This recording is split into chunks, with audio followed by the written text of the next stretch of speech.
Kung hindi ka makakabuo ng 500,000 sa loob ng isang linggo, maghanda ka na lang para sa burol ng tatay mo. Doktor? Doktor? Nakikiusap ako? Nabigyan mo pa ako ng ilang araw? Makakabuo agad ako ng pera. Pakiusap, iligtas mo siya.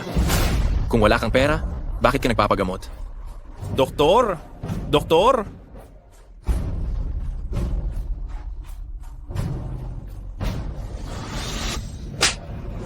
Ikaw na walang kwentang manugang, palagi na lang nangungutang, nakakabwisit. Umabot na rito sa akin ang tawag ng naniningil? Karapat dapat ka pa bang matawag na tunay na lalaki? Nahiya ang buong pamilya Faye dahil sa'yo. Mabuti na rin kung pumanaw na lang ang iyong ama, buhay pa, pabigat lang. Tay, ikaw lang ang pamilya ko. Hindi ko hahayaang may mangyari sa iyo. Pupuntahan ko si Shi. Siguradong tutulungan ako ni Shi. Hello, Mrs.? Malapit nang bumigay ang tatay ko, pakiusap. Mangutang ako ng 500,000 kahit anong ipagawa mo, gagawin ko. O sige, punta ka sa Dilong Group ngayon. Nag-uusap kami dito. Sige, pupunta na ako. Pupunta na ako. Nasaan ang misis ko? Bakit ka nagmamadali? Pumasok ka, makikita mo na siya.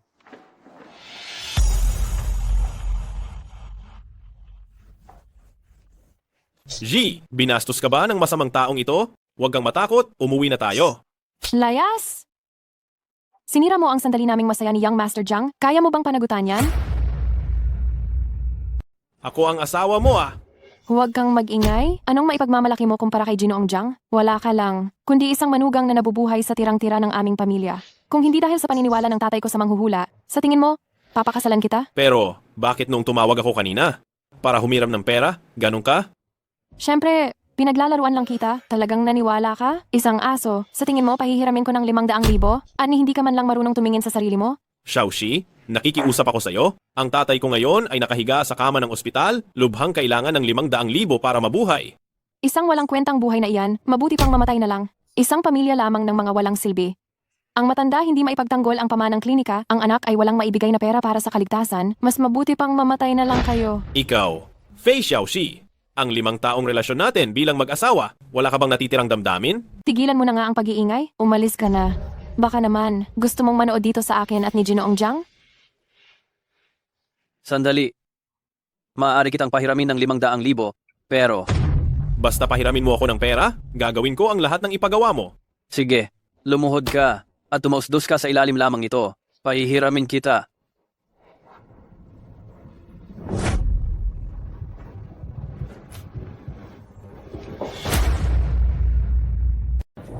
Talaga, naniwala ka pa? Sinasabi ko sa iyo, ako ang dahilan ng pagkasira ng pamilya mo. Inagaw ko ang ospital. At ako rin ang nagpasagasa sa tatay mo. Ngayon, pati ang asawa mo ay... Nakakainis!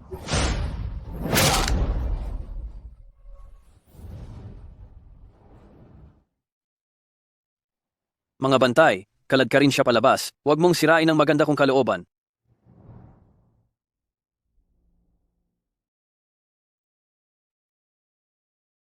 Dito na lang, ihagis na yan. Isa lang siyang walang kwentang manugang. Tara na, mga kapatid.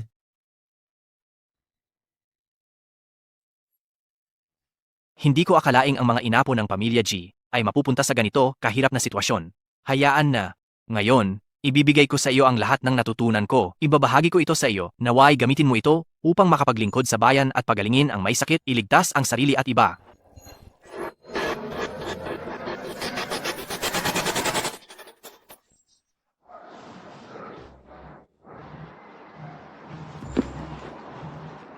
Nagpapasalamat ako sa ninuno. Jiang Yichen, ninakaw mo ang aking mga ari-arian, sinaktan mo ang aking pamilya, ngayong araw na ito, ang kahihiyang malamangan sa asawa, ako si Jiran ay habambuhay na makikipag-away sa iyo. Kung hindi ko ito maipaghihiganti, hindi ako tao.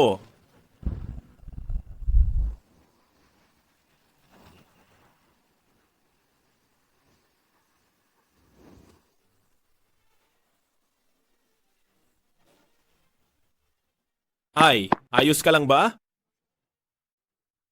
Asul ang kutis mo, mayroon siyang itim naman siya sa kamay. Hindi ba't ito ang sintomas ng lason na galing sa Xiangxi?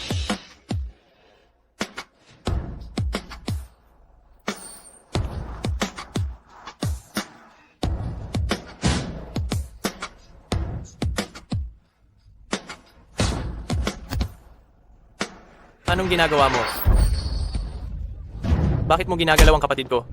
Kung may masamang mangyari sa kanya, sisiguraduhin kong hindi ka mabubuhay ng tahimik at mamamatay ka ng hindi mapalagay.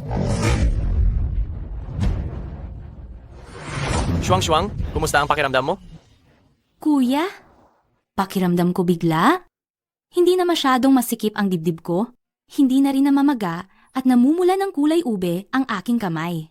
Itong ilang tusok ng karayom ng binata ay mas epektibo pa kaysa sa lahat ng ininom kong gamot sa loob ng ilang taon. Talaga? Totoo ba ang sinasabi mo? Tara, tumayo ka muna.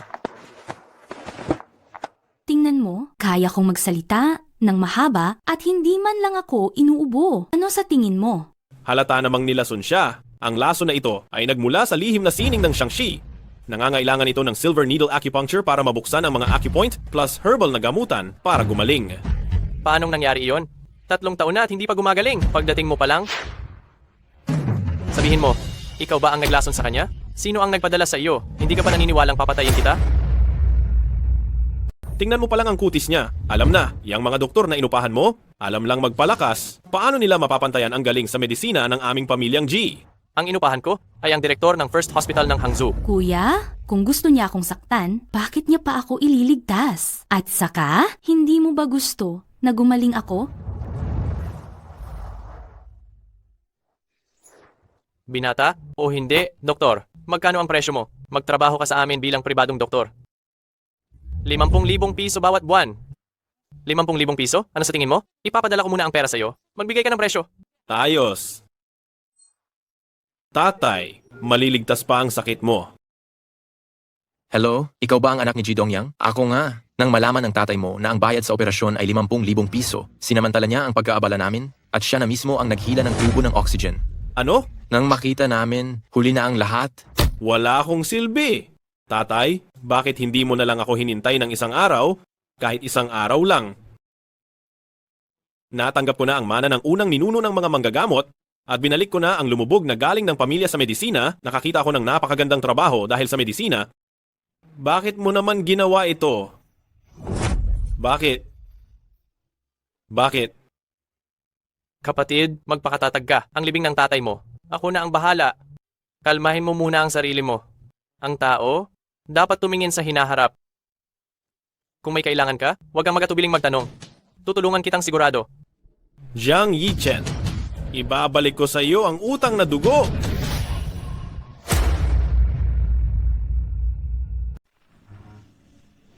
Saan ka ba galing?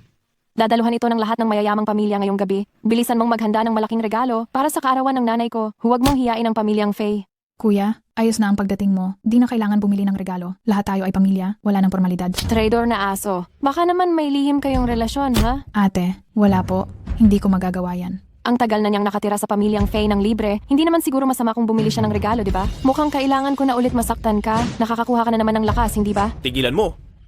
Ako na lang ang saktan mo, huwag si Xiao mo. Oh, naaawa ka sa kanya? Kung naaawa ka, maghanda ka ng malaking regalo. Dahil kung hindi, pagkatapos ng gabing ito, aalis na kayo ni Xiao mo.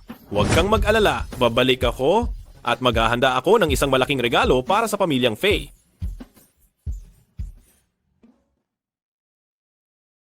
Ang nakababatang Panginoon ng pamilyang Jiang ay nagbigay ng isang Gucci bag at 100 taong gulang na ginseng. Ang dalaga ng pamilyang Lu ay nagbigay ng isang kahon ng gintong bar. Ang panganay na tiyuhin ng pamilyang Faye ay nagbigay ng isang antigong tsaa. Ang pangalawang tiyuhin ng pamilyang Faye nagbigay ng isang glass type na peace bracelet. Ang dalaga ng pamilyang Faye ay nagbigay ng isang antigong tasa ng tsaa. Ang manugang ng pamilyang Faye, si Jiran, nagbigay ng peke, isang Gucci na galing sa Tiangge. Isa itong peke, isang murang kalakal. Sabi ko na nga ba, ang isang walang kuwentang manugang na lalaki na 3,000 lang ang kinikita bawat buwan, paanong makakabili ng tunay na Gucci? Kung hindi ko lang ayaw biguin si Xiao mo, itong handaan ng pamilya Faye, hindi na sana ako dumating. Peke na nga lang, tapos yung regalo pa, magkapareho pa ng estilo ng ibinigay ni Binatang Jiang. Walang hiya talaga, kaming marangal na pamilya Faye. Bakit kami tatanggap ng ganitong murang bagay? Anong karapatan ninyong pagsalitaan ng bayaw ko? Maaring ipon niya talaga yan at binili niya. Sino ka ba sa tingin mo? May karapatan ka bang magsalita rito? Pareho kayong walang kuwenta? Pabigat lang kayo sa pamilya Faye. Tama, kayong mga walang utang na loob. Tandaan mo, apelido mo ay Faye, hindi G. Tama na. Sino ang nagsabing peke ang ibinigay ko? Ang resibo, ang CCTV ng mall, at ang kasama ko, lahat sila ay pwedeng magbigay patunay para sa akin. Sana hindi mabunyag na peke yung binili ko. Pero itong walang kwenta, siguradong hindi makakabili ng orihinal. Alam mo ba kung magkano itong bag? Sinabi mo pang kaya mong bilhin. Sino ba yung kasama mo? Hindi kaya yung matandang mong ama na maagang namatay? Ako ang kasama niya.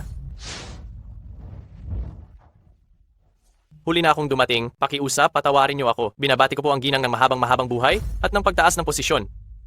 Binatang Jiang, si Jiran ay ang personal na doktor ng pamilya ko. Ang regalo niya, ako ang kasama niyang pumili. At itong Gucci na ito, dalawa lang ang meron sa buong bansa. Ang isa ay nasa lola namin at ang isa pa ay kinuha ni Jiran kaninang hapon. Binatang Jiang, saan mo nakuha yung Gucci mo? Hindi ko alam. Siyempre, binili ko rin yan sa tindahan. Oo, ang mall. Sila ang nagbenta ng peke sa akin. Nasa mall din ako noong oras na iyon, nag-i-inspection sa mga counter display at nakita ko mismo na ang manugang ng pamilya Faye ang bumili ng bag na ito. Sabi mo pumunta ka rin sa mall? Kung ganoon, sabihin mo nga, anong mall? Anong palapag?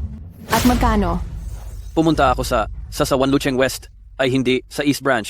Sa ikatlong palapag, ay teka hindi, pangalawang palapag, pangalawa lang. Kung tungkol sa kung magkano, milyon-milyong piso ang ginagastos ko araw-araw. Sino ang makakaalala sa ganoong kaliit na halaga?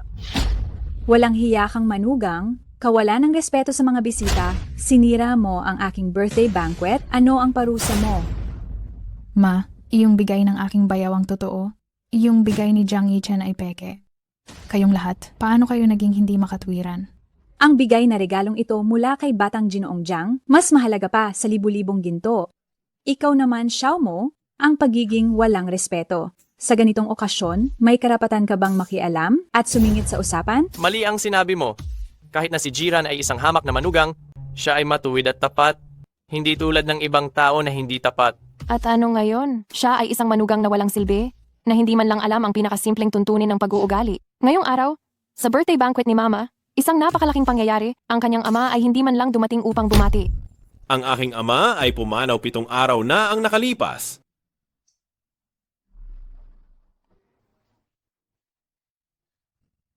Bayaw, paanong nangyari? Ganito kalaking bagay? Bakit hindi mo sinabi sa akin? Mabuti na lang at namatay na siya. Anong silbi ng buhay pa? Oo nga, at bukod pa rito, ngayong araw ng selebrasyon, ito pala ang ika-7 araw ng pagkamatay ng kanyang ama, nakakabwisit. Jiran, nakikita mo ba? Hindi ka pa ba aalis? Magbigay ka na ng espasyo para makapagdiwang kami ni Xiao Si gabi-gabi. Jiang Yichen. Ay, hayaan na. Sa taong sinasalanta ng matinding syphilis na malapit ng mamatay, ano pa ang dapat kong isipin? Napakadumi. Sige, Jiran, maghintay ka lang sa akin. Tinatawanan mo pa siya. 1 minuto lang bawat beses? Hindi ba nakakahiya? Ikaw, Isa kang bakla at isa kang maliit na bottom, hindi ba alam ng lahat yan? Ikaw, Hindi ba masyadong masakit ang iyong almoranas? Ang basura at walang kwentang taong ito, napakahusay talaga. Paano niya nalaman? Lintik. Ma, Anong nangyayari sa'yo, Ma? Ma, gising na. Ma, tawagan nyo ang 120. Ranje, hindi ba't marunong kang manggamot? Nakikiusap ako ng gusto sa'yo. Iligtas mo sana ang aking nanay. Xiao Mo, anong silbi kung makikiusap ka sa kanya? Maliban sa pagsasamantala sa pera ng ibang tao, ano pa ang alam niya? oo nga, hintayin na lang natin ang doktor. Wala siyang alam sa panggagamot. Kuya, nakikiusap ako. Iligtas mo ang nanay natin. Alam kong napakahusay mong manggamot. Nakikiusap ako sa'yo. Alang-alang kay Momo. Iligtas mo ang nanay ko. Ngayon, alang-alang lamang kay Xiao Mo, tumabi kayong lahat. Kung ayaw niyong mamatay siya, ipatagilid niyo siya para lamang dumami ang dugo na bumabalik sa puso. Sino ka ba para mag-utos-utos? Kung sakaling may masamang mangyari, kahit 10 buhay mo ay hindi sapat upang magbayad. 8 na lang ang natitirang minuto ngayon. Malapit na siyang makita ang hari ng impyerno. Ginoong, Jiang, nagtapos ka sa Imperial Academy of Medicine, iligtas mo ang aking ina. Binili ko lang ang aking diploma, kahit basic first aid knowledge ay hindi ko alam. Dahil sa ginseng, malamang ay magiging okay siya, pero kung mamatay man siya, wag mo akong sisihin. Ibigay mo ang ginseng.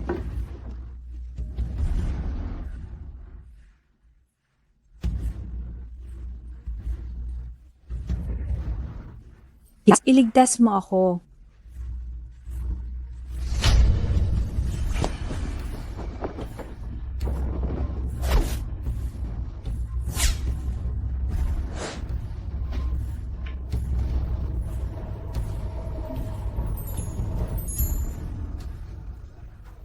Ina, Muntik na akong kunin ng black and white impermanence.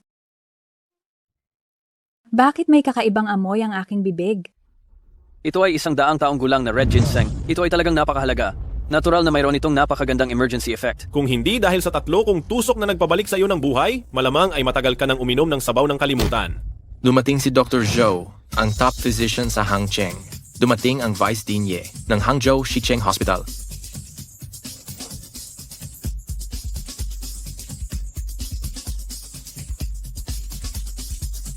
Ang pasyente ay wala ng panganib. Sino po ang henyo na nagbigay ng acupuncture? Anong henyo? Ang aking ina ay gising dahil nginuya niya ang 100 taong gulang na red ginseng na ito. Sa wakas, mayroon ng matino. Anong ibig mong sabihin? Ang ibig mong sabihin, mas mahusay pa ang iyong ilang tusok kaysa sa 100 taong gulang na red ginseng? Oo nga, Dr. Zhao. Paano ka naloko rin? Malinaw na ang red ginseng ang nagligtas sa kanya. Tungkol naman sa acupuncture na iyan, ito ay walang kuwentang kalokohan. Nakakahiya talaga. Kung naligtas niya si Old Madam Fei, mas gusto kong ibigay sa kanya ang posisyon ko bilang Vice Dean. Mali ang sinabi mo. Kung hindi sa emergency na paggamot na ito, si Madam Fei ay hindi na sana magigising ngayon. At bukod pa rito, ang Danshen na ito ay peke. Ano? Paano nangyari yan? Nakita rin ni Vice Dean Ye na peke ang ginseng na ito, hindi ba? Ito, Ikaw na, kung sinong Dr. Zhou. Nagmamayabang ka pa na ikaw ang pinakamahusay sa Hangcheng.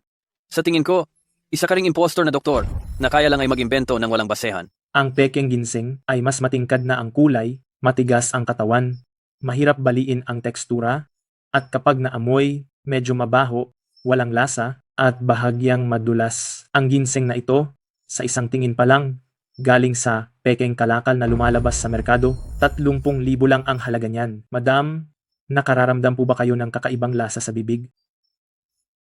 Ang galing mo talaga, Jiang Yichen. Hindi lang peke ang binigay mong bag sa nanay ko, pati ang ginseng ay peke rin. Paano magiging peke ito? Binili ko ito sa Shicheng Hospital. Direkta kong ipinasok ang pera sa account ni Vice Dean Ye. Kung hindi kayo naniniwala, maaari tayong magpatawag ng profesional na ahensiya para mag-imbestiga. Ang bayad sa pagpapatunay, ako ang magbabayad ng buo. Kung ito ay peke, handa akong lumabas na sa mundo ng medisina. wag.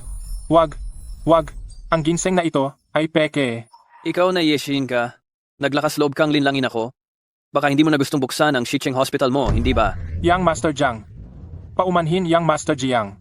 Ang nanay ko kasi ay may malubhang sakit. Ako lang mag-isa, kahit hindi ako kumain o uminom sa isang buwan. Kahit ibenta ko pa ang sasakyan at bahay ko, hindi pa rin ito sapat. Kaya, gumawa ako ng masama sa isip ko. Yang Master Jiang, lubos akong nagmamakaawa sa iyo, patawarin mo ako. Mahalaga ang buhay ng nanay mo, pero ang buhay ng nanay ko, hindi ba mahalaga rin? Kapag may masamang nangyari sa nanay ko, hindi ako titigil sa paghahanap sa iyo hanggat hindi ako nakakaganti. Kung hindi ako nagkakamali, may nagsabi kanina na, kung ako, si Jiran, ang magliligtas sa matandang ginang, ibibigay niya sa akin ang posisyon ng vice-presidente. Sa tingin ko, hindi naman siguro nagpapalusot lang o nagsisinungaling ang taong iyon, hindi ba? Ginoo, ang ipinakita mo lang ay ang matagal nang nawawalang Qiang Kun Kizen ni Sun Simiao. Tama, iyan nga. Guro ko, ako po si Zhou Yi. Nais kong maging disipulo mo para matutunan ang Qiang Kun Kizen, matamo ang sining ng pagpapagaling at makatulong sa maraming tao. Gusto mong magpakadisipulo sa basurang manugang na iyan? Nabaliw ka na ba? Ano ang alam ninyo? Ang Qiang Kun Chizen? Ito ay nilikha ng dakilang manggagamot na si San Simiao noong dinastiyang Tang. Walang inapo si Sun Simiao, tanging isang disipulo lamang na may apelyidong Ji. Kayo ba ay inapo ng pamilyang Ji? Ginoong Zhu, tumayo muna kayo. Wala akong kaisipan na ipagkait ito at wala rin naman kaming patakaran na bawal ituro ang aming kaalaman. Kung hihilingin mo, ituturo ko. Ngunit, hindi ako maaaring kumuha ng disipulo ng formal. Natatakot ako na baka hindi sapat ang aking kaalaman at mapahiya ko lang ang aking mga ninuno. Kaya, maaari ka lang maging kalahating disipulo. Labis ang inyong paggalang, Ginoong Ji. Basta't makita ko ang himala ng Qiang Kun Kizen, wala na akong pagsisisihan sa buong buhay na ito. Lauzaw, nabaliw ka na ba? Luluhod ka at magpakadisipulo sa kanya? Dr. Joe, nagkakamali ka ata? Siya ay aso lang ng pamilya Faye na tagahain ng tsaa at tubig. Nung alam niya sa medisina at akupunktura. Ako ang magpapatunay. Ilang turok lang ni kapatid na G. Ang bunso kong kapatid na babae na halos 3 taon nang naghihirap sa sakit ay nakakagalaw na ng normal ngayon. Ano? Iyang si Kui Shuang ninyo? Gumaling sa ilang turok niya? Baka naman nagkukunwari lang siyang patay? Ano ang sinasabi mo? Lola Faye, ganyan ba kayo magturo sa inyong mga anak? Hindi lang ninyo minamaltrato ang manugang? Hinahayaan niyo pa ang anak ninyo makipagrelasyon? Kung hindi man kayo magpasalamat sa pagliligtas, walang pinipili. At naglalabas pa kayo ng mga bastos na salita. Ikaw ang napakawalang hiya. Yang si Kui Shuang nyo? Matagal nang halos wala ng hininga, masyadong mahina, parang lantaing halaman. Sinabi na ni Vice Presidente Ye, kahit sinong santo pa ang dumating, hindi na talaga siya maililigtas. Pinahanda na rin ang kabaong, tiyang mga bulaklak sa patay. May mali ba akong sinabi? Tumahimik ka. Walang pinag-aralan. Leylay, walang galang ang aking anak. Sana'y maintindihan ninyo. Quile, ay itong bata, talaga bang kasing galing ng sinasabi mo? Gumaling na si Shuang? Po, Ate Min, talagang totoo. Pwede kayong pumunta sa bahay namin para tingnan. Sagradong manggagamot, ibibigay ko ang 60 milyong piso para iligtas ang aking anak. Jiran, ang galing mo ah. Gaano karaming pera ang ibinigay mo sa mga taong ito? Para samahan kang umarte ng ganitong kalaking palabas? Naguguluhan kayo, Boss Lou. Ang sakit na hindi ko kayang gamutin. Paano pa siya? Vice Presidente Ye, ikaw ba kamakailan? Ay nakakaramdam ng pagkahilo, mabilis na tibok ng puso, sakit sa dibdib, ito ba ay sympathetic cervical spondylosis? Ikaw, paano mo nalaman? Old Ye, maniwala ka sa akin, ang 7 karayom ng Kiangkun ay tiyak na makakagamot ka agad. Sige, kung epektibo ito, hindi ako magsisinungaling, pangako. Anong klaseng Vice Presidente? Wala akong interes doon. Pinapakita ko lang ang aking mga paraan ng acupuncture sa aking alagad.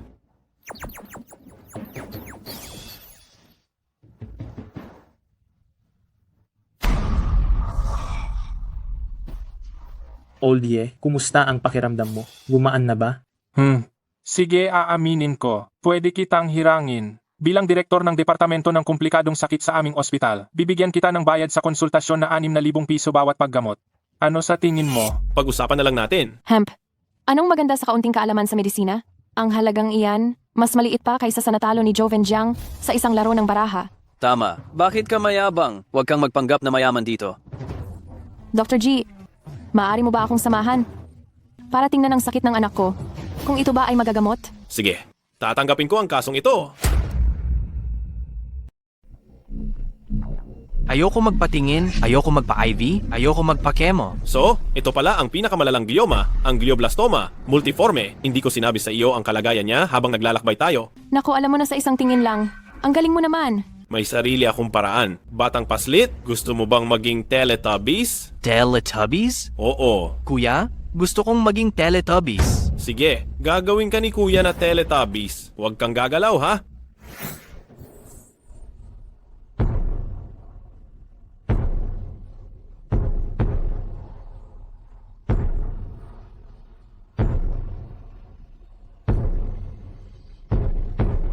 Anong pakiramdam mo? Wow! Ang ganda! Kahit gaano pa ang pagyugyug ko, hindi ito natatanggal, hindi na rin sumasakit ang ulo ko, at hindi na malabo ang paningin ko. Talaga? Ginoong Lu, kung wala kang tiwala sa akin, isang doktor na matagal nang nagsasanay, mas mabuti pang sabihin mo na lang sa akin, nang direkta, bakit kailangan mo pang magdala ng isang bata at walang karanasan para ipahiya ako? Tinuturuan mo ba talaga ako kung paano gawin ang trabaho ko?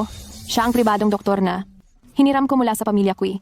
Kahit ang pinakamahusay na manggagamot sa Hangzhou ay naging estudyante niya. Sige, Ginoong Lu. Sinasabi ko na ngayon, kung ang 7 karayom na ito ay magpapagaling kay Minglin, magre-resign na ako bilang direktor ng ospital ngayon din. Bakit katulad ni Yesin, na lagi na lang nagbabanta ng pagre-resign? Dalhin mo siya agad para sa brain CT scan. Kung talagang gumana ito, kailangan mo akong humingi ng malaking paumanhin. Ikaw. Paanong nangyari iyon? Ang pinakamapaminsalang glioblastoma na tumubo sa utak ni Luminglin ay nawala matapos ang 7 tusok lang. May gamot ba sa karayom na ito? Ang ordinaryong silver needle ay may ganitong bisa? Gumaling ang anak ko. Hindi ka ba masaya? Hindi po. Hindi po. Napakagandang balita nito. Kung gayon, aalis na po ako. Boss Lu, ang kalagayan ni Minglin, ngayon ay stable na. Ito ang reseta, inumin ito ng 7 araw. Sa 8 araw, bibisita ako para recheck. Oh, dakilang manggagamot. Ay, Salamat sa pagliligtas sa buhay ng anak ko. Kailangan mong hayaan akong makabawi sa iyo. Boss Lu, Tungkulin ng isang manggagamot ang magligtas ng buhay, hindi ako naghahanap ng pabuya. Ikaw ay nagbigay ng dangal sa akin sa hapunan ng Faye family. Ako pa nga ang dapat magpasalamat sa iyo, kaya't bawi na tayo. Sige, hayaang magpahinga si Minglin ng mabuti. Sa 7 araw, muli akong bibisita. Mahal kong tagapagligtas, tanggapin mo itong black card. Ito, hanggat ikaw ay nasa alinmang Wanlucheng sa buong bansa, anumang produkto ay libre. Ako ay isang negosyante. Wala akong maibabayad kay Dr. G, kundi sa ganitong paraan lamang. Sana ay hindi masamain ni Dr. G. Iniligtas mo ang buhay ng anak ko. May utang na loob kami sa iyo. Kailangan mong tanggapin ang black card na ito. Boss Lou, ang pagliligtas ko sa anak mo, hindi para sa pera ang aking intensyon. Ito ay dahil sa layunin ng G family na tulungan at iligtas ang mundo. Sandali lang, Dr. G.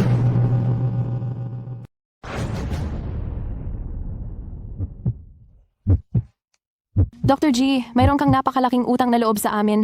Talagang hindi ko alam kung paano magpapasalamat sa iyo. Tanggapin mo na itong black card para gumaan ang pakiramdam ko. Ito ang calling card ko. Nasa itaas ang numero ng telepono ko.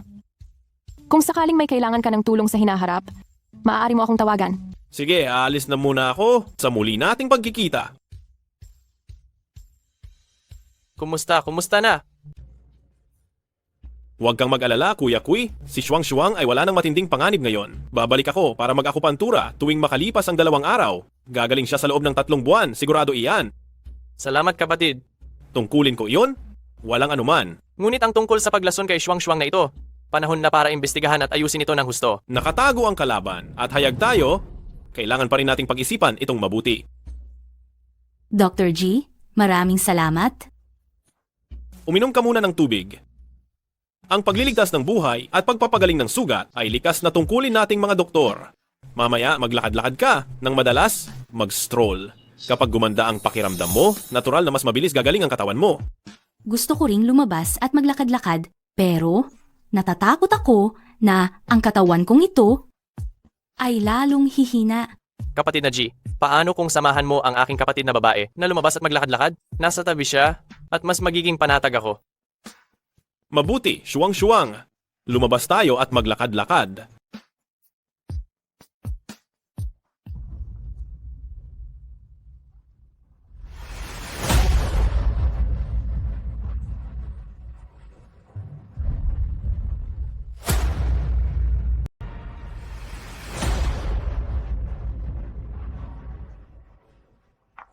Shuang, ayos ka lang ba? Wala. Umalis na tayo. Shuang, hintayin mo ako sandali. Pupunta ako para bilhan ka ng salabat. Sige. Malas kami sa paglabas. Nakita namin itong walang kwentang manugang. Talagang ang malas. Palayasin niyo ako. Ano ka ba talaga? Huwag mong isipin na porke may alam ka sa medisina, igagalang na kita. Kung manugang ka, habang buhay kang mababa. Gusto mo kaming paalisin para bigyan ka ng daan? Karapat-dapat ka ba? Kung ganoon, bakit niyo ako kinuha sa pamilya Faye? Para lang ipahiya ako? Wala ka lang iba kundi isang kasangkapan na ginamit ng pamilya Faye para saluhin ang malas. Tama na. Huwag mo na siyang kausapin. Ang mga taong tulad nito, hindi ka nararapat na maging tagahawak man lang ng aking sapatos. Kasing dali lang kitang durugin tulad ng pagdurog sa langgam. Wala kang kwenta? Umalis ka na? Baka madumihan mo lang itong aming mga paningin. Hoy, huwag ka nang mag-aksaya ng panahon. Umalis ka na. Ano ang ginagawa ninyo? Oh, buhay ka pa? Hindi ba't nakahanda na ang kabaong mo? Hindi ba't ito ang kapatid ni Quilay? Talagang isang magandang dilag. Sana pala, hindi ko na lang pinahayaan ng matanda na bigyan siya ng gamot noong una. Pakihinaan nyo ang inyong boses. Anong sinasabi mo na pinainom mo sa akin? Wala naman, nadulas lamang ang aking dila. Ang mga bagay na hindi ko kailangan, ginagawa mo pa rin kayamanan. Ang manugang ng pamilya Faye, magiging manugang na ba ng pamilya Kui? Faye Xiaoxi, Jiang Yichen, ano ang gusto ninyong gawin? Ano man ang balak ninyo, sa akin na lamang kayo. Huwag ninyong pahirapan si Shuang. Kung hindi, hindi ko kayo pagpapalampasin. Nagpapanggap ka bang amo? Gusto mo siyang protektahan? Paano mo siya ipagtatanggol? Mga kapatid, sumugod na kayo. Turuan niyo ng leksyon ang walang kwentang manugang na ito.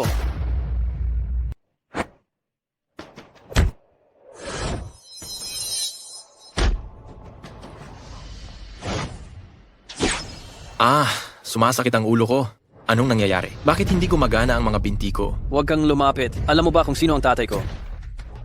Jiang Xiao, kailan ka pa nagkaroon ng ganyang pagkautal? Hoy, hindi ka ba mayabang? Tatawagin. Tumulang ang papa mo? Ginoong G, nagkamali ako. Patawarin mo ako. Ang babaeng ito ang nag-udyok sa akin. Siya ang totoong may kasalanan.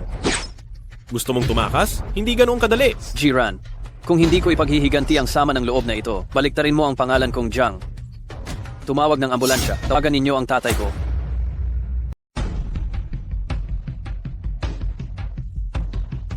Tingnan mo ang sarili mo. Bakit mo na naman siya ginagalit ah? Gusto mo ba ay humingi na lang tayo ng tawad kay Jiran at magpakumbaba na lang? Tumahimik ka. Nasaan ang tatay ko? Bakit hindi pa siya dumarating? Kailangan niya akong humanap ng isang sikat na doktor mula sa ibang bansa. Jiran, ituturing kitang kaaway. Anong ingay yan? Hindi pa ba sapat na nakakahiya? Ano ba talaga ang nangyari? Tay, kailangan mo akong ipagtanggol. Ang walang kwentang manugang ng pamilya Faye ang gumawa nito sa akin. Hindi na ako magiging lalaki pagkatapos nito at hindi ka na magkakaroon ng apo. Siya ba ang tagapagmana ng pamilya G? Si Jiran? Oo, siya nga. Dahil lang natulog ako sa asawa niya, kailangan ba siyang magalit ng ganyan? Walang hiya? Para lang sa isang babae, tingnan mo nga ang kawalang hiyaan mo. Tungkol sa sakit na ito, maraming sikat na doktor, anong sabi nila pagkatapos nilang tingnan? Huwag mo nang itanong ang mga walang kwenta na yon. Hindi nila alam kung anong sakit ito. Wala silang alam sa 7 Needles of Qiankun. Wala silang alam sa 7 Needles of Qiankun. Anong sabi mo? 7 Needles of Qiankun? Oo. Pero ano naman ngayon? Dali, tulungan mo ako. Anong tulong? Ang 7 Needles of Qiankun ay nahahati sa itaas at ibaba. Ang itaas ay nagliligtas ng buhay, ang ibaba ay kumukuha ng buhay. Kung gusto mong mabuhay, kailangan mong hanapin ng personal ang taong nagtusok sa iyo. Kung hindi, habang buhay na walang lunas. Ano?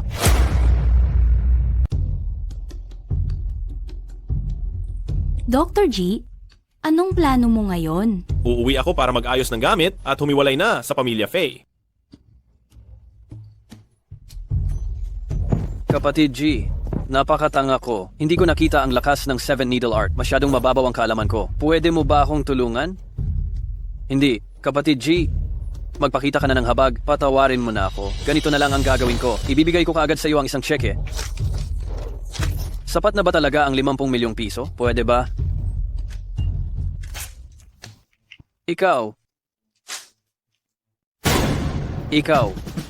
Ang pamilya ko ay karaniwang hindi gumagamit ng karayom, maliban na lang kung talagang masama ang tao. Ikaw, Jiang Yichen, alam mo na ba talaga ang iyong pagkakamali? Dr. G, alam ko na po ang aking pagkakamali. Hinihiling ko na patawarin mo ako. Palayain mo na ako ngayon. Sige, bibigyan kita ng isa pang pagkakataon. Ay, sige. Salamat.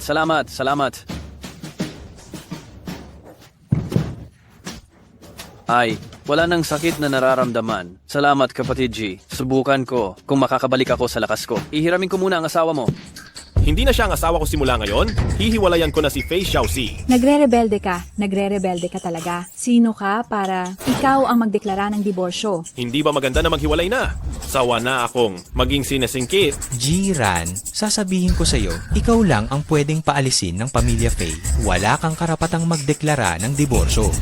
Sobra na kayo. Pamilya natin si kuya. Hindi siya utusan. May karapatan ka bang magsalita rito? Tumahimik ka? Ayoko nang magkaroon ng anumang koneksyon sa pamilya Faye. Sabihin ninyo sa akin ang inyong kondisyon. Pero, desidido na akong makipagdiborsyo. Mabuti. Ang Ye family ay may utang sa amin na 8 milyong piso para sa balanse ng proyekto. Sa loob ng 2 taon, kung makukuha mo ang 10 milyong piso, kasama ang interes, papayagan kitang umalis sa Faye family. Sino ba si Yehu? Sikat siya sa parehong legal at ilegal na mundo. Ang maningil sa kanya ay kasing hirap ng pagkuha ng pagkain sa bibig ng tigre. Kukunin ba niya talaga ang masamang utang na iyon? Bakit ninyo sinasadyang pahirapan ng aking kuya? Kuya, huwag mo silang pansinin. Sige, ako'y pupunta. Umaasa akong tutuparin ninyo ang inyong salita. Sige, kung may kakayahan kang kunin ang utang, pahihintulutan ko kayong magdiborsyo. Ikaw ba si Jiran ng Faye family? Ako nga po. Ang tapang mo. Alam mo ba kung anong lugar ito at naglakas loob ka pang personal na pumunta rito upang maningil sa Ye family? Ang pagbayad ng utang ay likas at tama. 2 taon na ninyong hindi binabayaran ang balanse ng proyekto ng aming Faye family. Ito ang kontrata. Ang balanse ay 800 milyon, kasama ang penalty fee, sa kabuuan ay 10 milyong piso. Nakakatuwa. Ikaw ang unang naglakas loob na kumalaban sa akin. Halika, ipakita mo sa akin ang kontrata.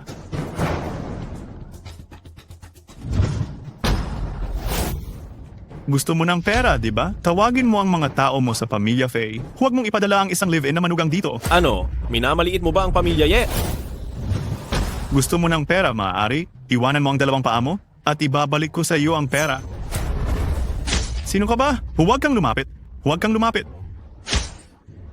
tulungan ninyo ako. Ngayon na. Ibabayad mo ba ang perang ito o hindi? Opo, ibabayad ko. Mamatay ka na.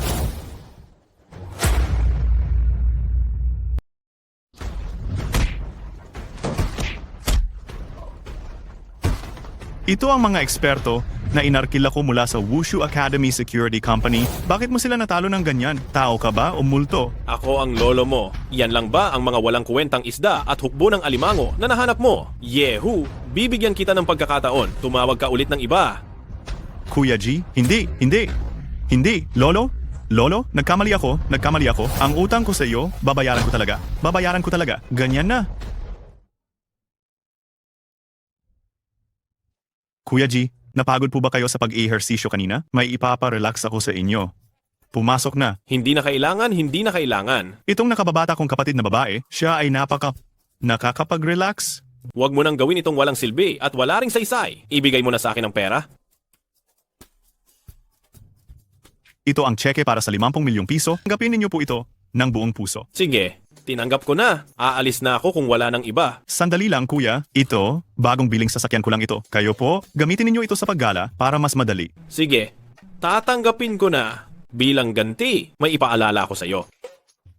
Mabuti na masigla ka, pero dapat kang magpigil. Kung ginagawa mo ito ng ilang beses pa sa isang araw, hindi aabot ang 7 araw at masisira na ang katawan mo.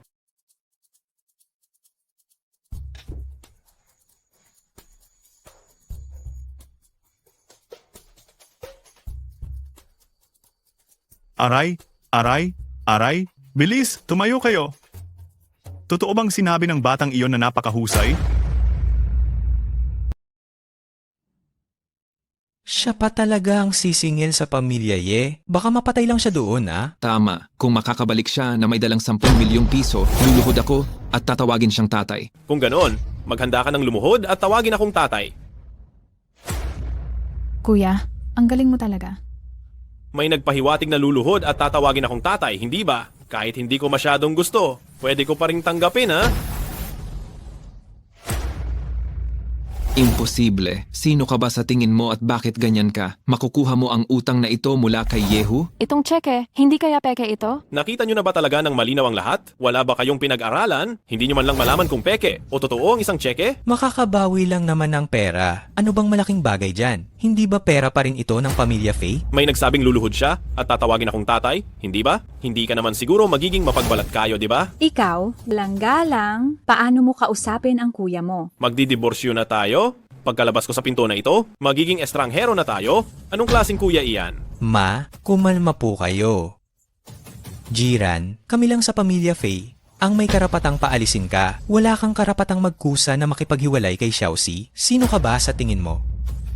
Naalala ko na, kaya pala ang bilis mong makipagdiborsyo. Siguro may gusto ka doon sa may sakit mula sa pamilya Kui. Ano? Nabalitaan ko, may mga tsismis tungkol sa iyo sa labas na kumakain ka lang naman ng libre mula sa pamilya Kui at pamilya Faye. Kasi isang pares ng taksil at babaero, nakakadiri lang ang tingnan sa aking paningin. Ikaw na? Bakla ka? Huwag na, huwag kang magkakalat ng walang basehang balita. Gusto mo bang suntukin kita?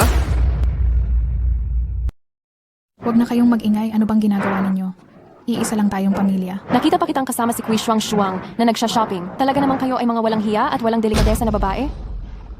Ang dangal ng pamilya Faye ay sinira ninyong lahat. Hindi nyo talaga kaya, hindi ba? Ang pakikipagdiborsyo ko kay Fei Xiaoxi? Baka naman nang hihinayang ka sa akin na parang ideal na asawa? Tigilan mo na ang pagmamalaki sa sarili. Matagal na akong gustong magpakasal ulit. Kung hindi lang dahil hindi pa natatapos ang 5 taong kasunduan, matagal na akong kasal kay Jiang Yichen, ang tagapagmana ng Earth Dragon Group. Ang aming Xiaoxi ay may pambihirang ganda, ang pinakamaganda sa Hangcheng. Silang dalawa ni Young Master Jiang ay perpektong magkatambal. Sino ka ba para magsalita? Ikaw ay... Lola Matriarch, hindi ba't sinabi mong kapag tinulungan kitang mabawi ang utang, pumayag ka na sa diborsyo namin? Bakit parang utot lang ang salita mo? Oo nga, so ano ngayon? Matagal ko nang alam na magiging ganyan ka. Wala akong pakialam. Tutal ang izini na fake Xiaoxi at Jiang Yichen ay ipapanganak na lang pagkatapos ng ilang buwan. Makakakuha ako ng libreng anak na lalaki. Natatawag sa akin ng tatay. Ano? Huwag kang magsinungaling. Huwag kang magbintang. Xiao Oxy, talaga bang buntis ka? Xiao Oxy, sabihin mo kay kuya, hindi ba siya nag-iimbento lang? Hindi ko rin sigurado. Ilang beses lang kaming hindi gumamit ng proteksyon, hindi naman siguro ganoon kaswerte na nabuntis na agad ako. Napaka-bobo mo. Ilang buwan na lang, maglilimang taon na. Hindi ka ba makapaghintay? Kung ngayon paalisin si Jiran sa pamilya Faye, baka kung ano man ang sinabi ng manghuhula na may malaking kapahamakan tayong mararanasan, kung magkagayon, hindi ko mapapatawad ang sarili ko sa iyong namatay na ama. Narinig ko ang ingay sa labas ng pinto. Anong nangyayari? Buntis ako. Talaga? Kunin mo na ang family registration book at makipaghiwalay ka na sa manugang na ito na walang silbi. Talaga? Dali, kunin mo ang family ID at hiwalayan mo na itong walang kwentang asawa. Hindi maganda, Mr. Jiang. Niloko niya ako. Anong nangyari, mahal? Bigla kasing uminit ang puson ko. Pakiramdam ko meron ako.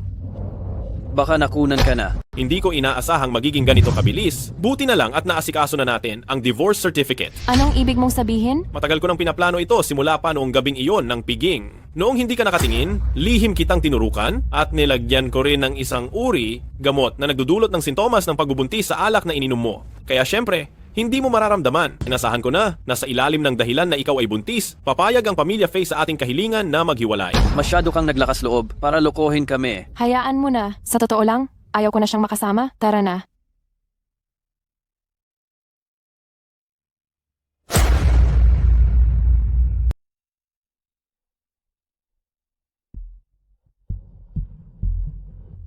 Faye Xiaoxi, bakit ka nandito?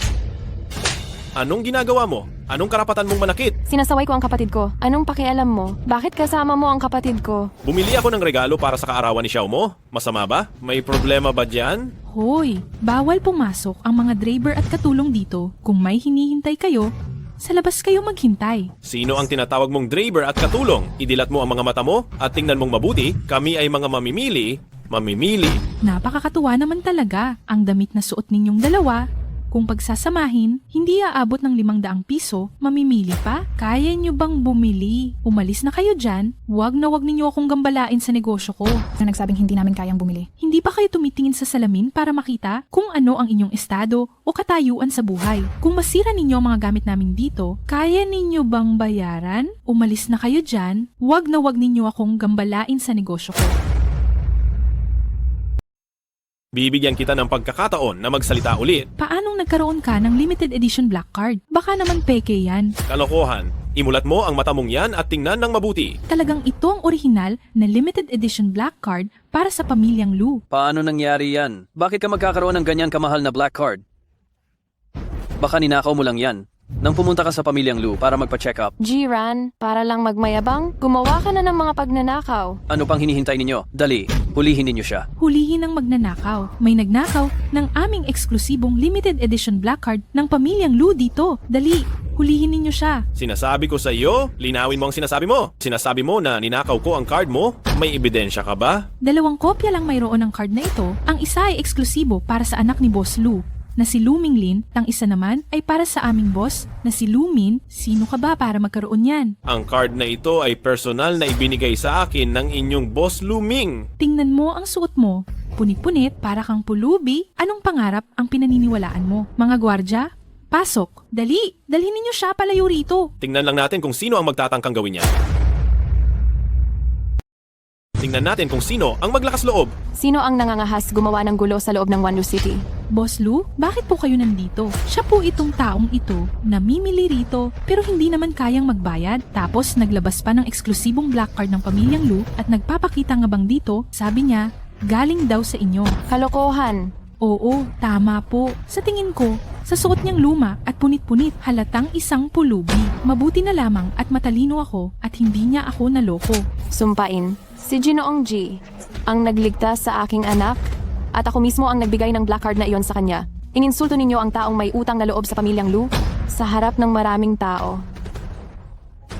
Tingnan ko itong manager na ito.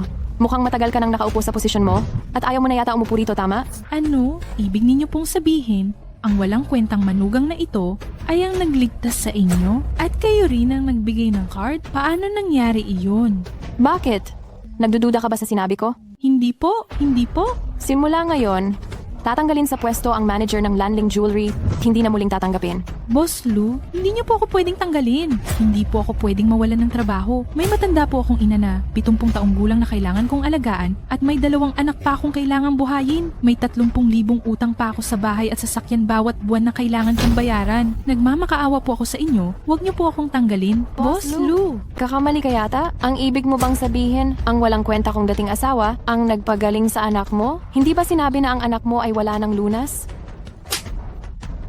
Bastos na salita. Ngayon, ako na ang magtuturo ng leksyon sa iyo para sa nanay mo. Tama na, Luming. Hindi mo ba nakikita na nandito ako? Si Jiang Muren? Si Fei Xiaoxi ay akin. Nagtatapang ka bang saktan siya sa harapan ko? Sinaktan ko ang tulad niyang malandi, walang kahihiyan, at chismosa na si Fei Xiaoxi. Tungkol naman sa iyo, sino ang nagdala ng B-round investment para sa Dilong Group? Kaya kitang putulin ang financial chain mo sa loob lang ng ilang minuto at iiwan kang walang-wala. Umalis. Makinig kayong lahat sa akin. Mula ngayon, lahat ng tindahan at empleyado sa buong Wanlu City. Tatandaan ninyo ang mukha at paborito ni Mr. G. Kung bibisita si Mr. G, dapat ninyo siyang ituring bilang pinakamataas na panauhin. Kung mangyayari pa ulit ang ganitong insidente, hindi ko na talaga kayo palalampasin. Opo.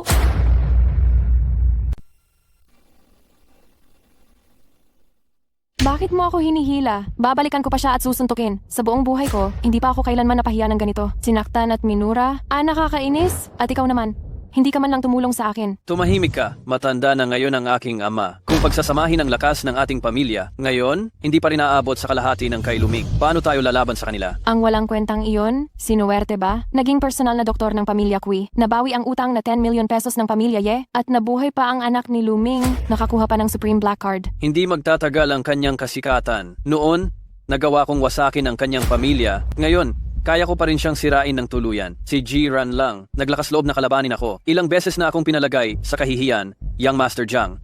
Tiyak na pagbabayarin ko siya.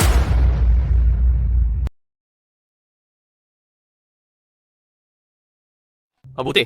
Ang ganda ng paghihiwalay. Sa wakas, nakalaya na talaga si kapatid na G sa kanyang pagdurusa. Matagal ko nang hindi masikmura yan. Ang pamilya Fei ay talagang pugad ng mga tuso at masasamang tao. Si Xiao Mo lang ang medyo normal. Kuya Ran, bati kita at nabigyan ka ng bagong buhay. Sir?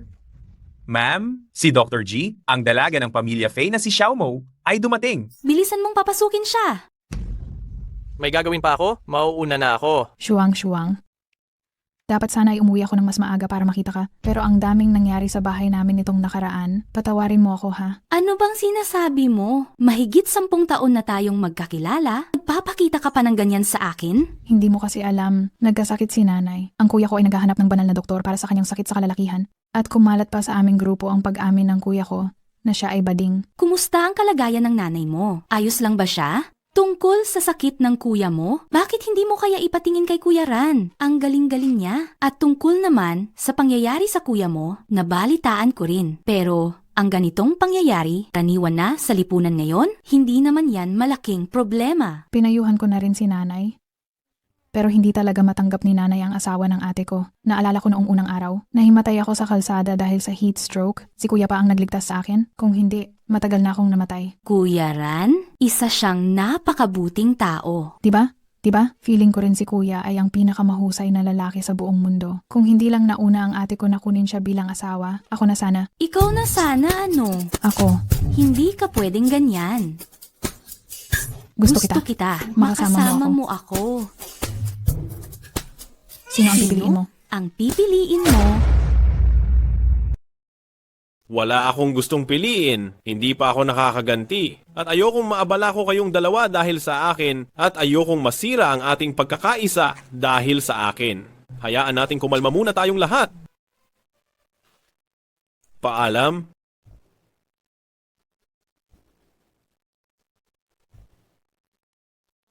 Bakit ka nandito? Ginoong G, sa wakas, natagpuan na rin kita. Hinahanap kita sa pamilya Fei, pero sabi nila, pinaalis ka na raw sa pamilya Fei. Binugbog ko ng husto, iyong 3 baliw na iyon. Nahanap din kita, tapos nagtanong-tanong ako at nabalitaan kong nandito ka, kaya agad akong nagmadali papunta rito. Bakit mo ako hinahanap? Simula nang umalis ka, yung sakit ko, tama nga ang hula mo. Nagpatingin ako sa ospital at sabi ng doktor, mabuti na lang at nakarating ako sa oras, kung hindi ko na raw magagamit iyon. Kung gayon, sundin mo ang payo ng doktor at magpagaling ka. Ako? Gusto ko talagang mapanatili ang aking karangalan. Bakit sila kayang kumuha ng pribadong doktor, pero ako hindi?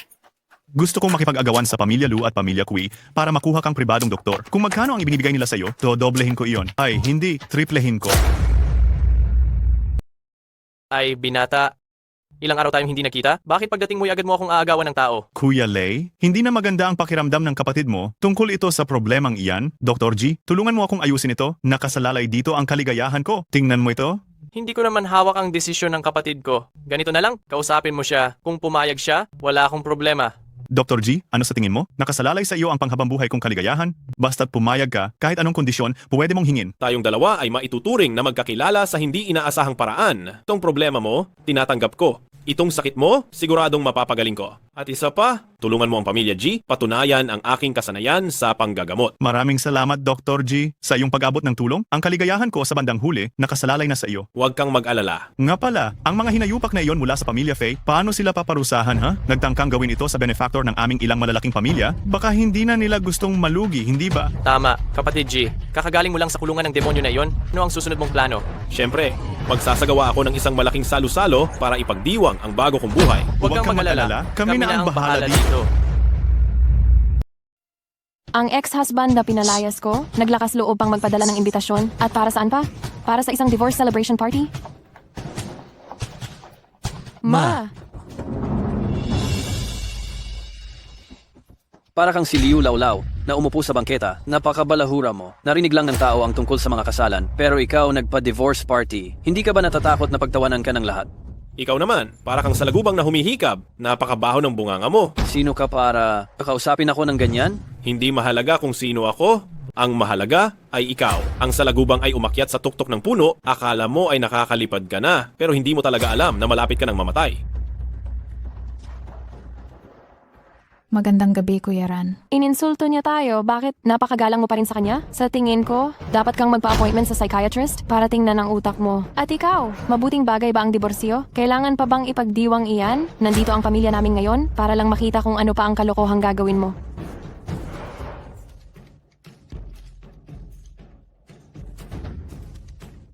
Tingnan ninyo, ang walang kwentang ito ay nakasuot ng disente. Maganda ang suot niyang suit. Saan mo ba iyan inarkila? Hindi ba iyan ang halaga ng ilang buwan mong sahod? Ay oo nga pala. Nakalimutan ko, hindi na siya kumakain ng tirang pagkain mula sa pamilya namin. Kinakain na niya ang kayamanan ni Kui. Huwag mong akalain na dahil kumain ka ng ilang mumo sa pamilya ng mayayaman, makakasali ka na sa mataas na lipunan.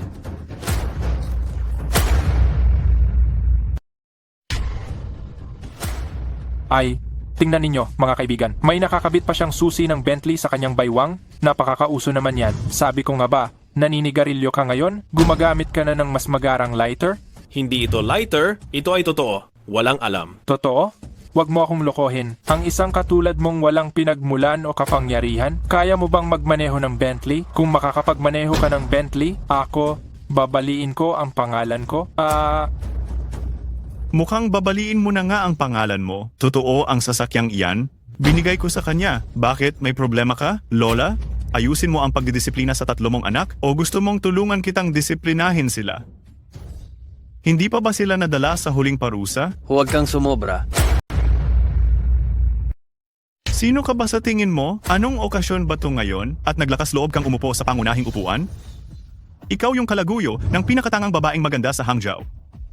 Hindi kita hinahanap, pero ikaw pa ang kusang nagpakita. Mabuti. At ngayon, ituturuan kita ng leksyon? Ikaw na malandi. Kuya Ho, lubos kong na-appreciate ang kabutihan mo. Ngayong araw, hindi na kailangan ng malaking gulo. Ang alitan namin ni Young Master Jiang ay sabay-sabay kong aayusin. Ang lahat ng dumating ngayon ay panauhin, umupo. Tandaan mo to, ngayong araw, pinalampas lang kita dahil kay Young Master G. Sa susunod na lumabas ka, maging magalang ka sa pananalita. Kung hindi, kapag nagkita tayo, hindi ka na magiging swerte. Ate, ang galing na ni Kuya Jiran na yon. Nagsisisi ka ba na nakipaghiwalay ka sa kanya? Bakit naman ako magsisisi rito? Kapag naging manugang ka, habang buhay ka ng hamak, hinding-hindi ko siya igagalang. Sino ang hindi gumagalang sa pribadong doktor ng Pamilya Kui namin? Kahit na siya ang pribadong doktor mo, ano naman ngayon? Para sa akin, siya ay putik lang na walang silbi. Mag-ingat ka sa bibig mo ah. Dapat maging masaya ka dahil hindi ako nananakit ng babae. Ang daming tao, ano? Baka huli na ako. Itong magulong divorce party na to, Hindi ko inaasahan na dumating din si Luzong. Mayroon akong napakabigat na balita na iaanunsyo. Ang Lu Group ay magbubukas ng isang klinika sa ground floor ng Wanlucheng Mall sa buong bansa. Ang pangalan ay Ji Shetang. Ang may-ari ng klinikang ito ay hindi ako, kundi si Jiran. Ano? Hindi ba't nagpagaling lang siya kay Luminglin? Kailangan ba talagang suportahan siya ng ganyan at ibigay ang lahat ng tulong? Pagbibigay ng ganitong malaking regalo, isa lang siyang walang kwenta, karapat-dapat ba talaga siya? Napakaganda. Alam ko na, ang ginto ay laging sumisikat. Nababaliw na. Ang batang ito ay nag-imbita ng ilang malalaking pamilya para lang samahan siya sa ganitong kalokohan. Minmin, totoo ba ang sinasabi mo? Kakatapos mo lang sabihin na bibigyan mo ang walang kwentang manugang na ito ng libu-libong klinika sa buong bansa? Hindi ba't may alam lang siya sa kaunting panggagamot? Pakiramdam ng lahat. Napakahusay ni Jiran sa panggagamot. Kaya't bakit hindi natin subukan? Katatapos ko lang mag-imbita mula sa Beidou ng isang sikat na doktor, si matandang Su Ying-chun. Nakilalang kilala. Jiran, kayong dalawa, bakit hindi ninyo subukan na paglabanan ang inyong galing sa panggagamot? Ang aking galing sa panggagamot ay ginagamit para magligtas ng tao, hindi para paglabanan. Ikaw na bata, baka hindi mo ako kayang labanan, no? Ang aking galing sa panggagamot ay sikat sa buong bansa, tinatawag na pinakamahusay sa mundo. Abat ang galing naman ng pinakamahusay sa mundo. Noong ang G-Clan ay nagbabalik ng buhay sa patay at naglilingkod sa sangkatauhan, baka isa ka palang sel noon. Sige, tatanggapin ko ang hamon. Sige, kung kami ang mananalo, gusto kong tumigil ka sa panggagamot at umalis ka sa Hangcheng. Kung ikaw ang mananalo, hayaan mong ikaw ang magpasya sa akin. Jiran, hindi ba tanggaling mo? Kaya mo ba? Sino ba talaga ang nagsabing hindi ko kaya? Kung matalo ka, Jiang Yichen, ibalik mo sa akin ang buong G Family Medical Hall, tapos lumuhod ka sa akin ng 3 beses. Nyanig lang ang karayo mo. Nangangarap ka pang manalo bilang pinakamahusay na doktor sa mundo. Sige, tatanggapin ko na ang hamon mo. Kung gayon, ano ang magiging paksa ng kompetisyon? Mayroon na. Nakita ko lang ang isang lalaki na nakaupo sa labas ng pinto. Mukhang may problema sa binti. Nakakaawa siya. Sige. Mabuti, siya na.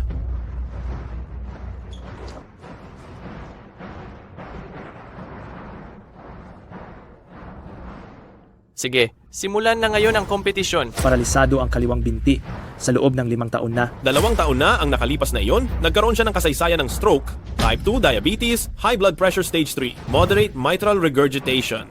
May buhol-buhol sa kanyang meridian, mahirap ang daloy ng ki at dugo, magagamot. Sa loob ng 10 araw, tiyak na gagaling. Bigyan mo ako ng 10 minuto, mapapatayo ko siya. Emphy, walang alam na bata, ano ba yung walang kwentang pinagsasabi mo? Tumigil ka na sa pag-iingay? Ikaw ba muna o ako muna? Tumabi ka, huwag kang humarang-harang dito.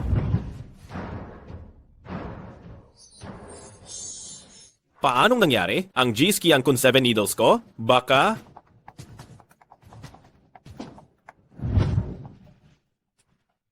Patayuin ang pasyente sa loob ng 10 minuto, tingnan lang natin kung paano ka mapapahiya.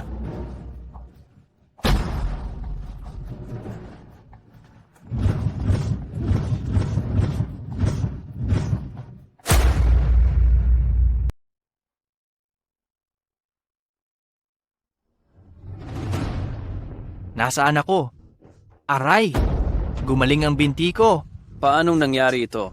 Gumaling ka na. Hindi ka pa aalis diyan? Umalis ka na. Wala ka ng kinalaman dito.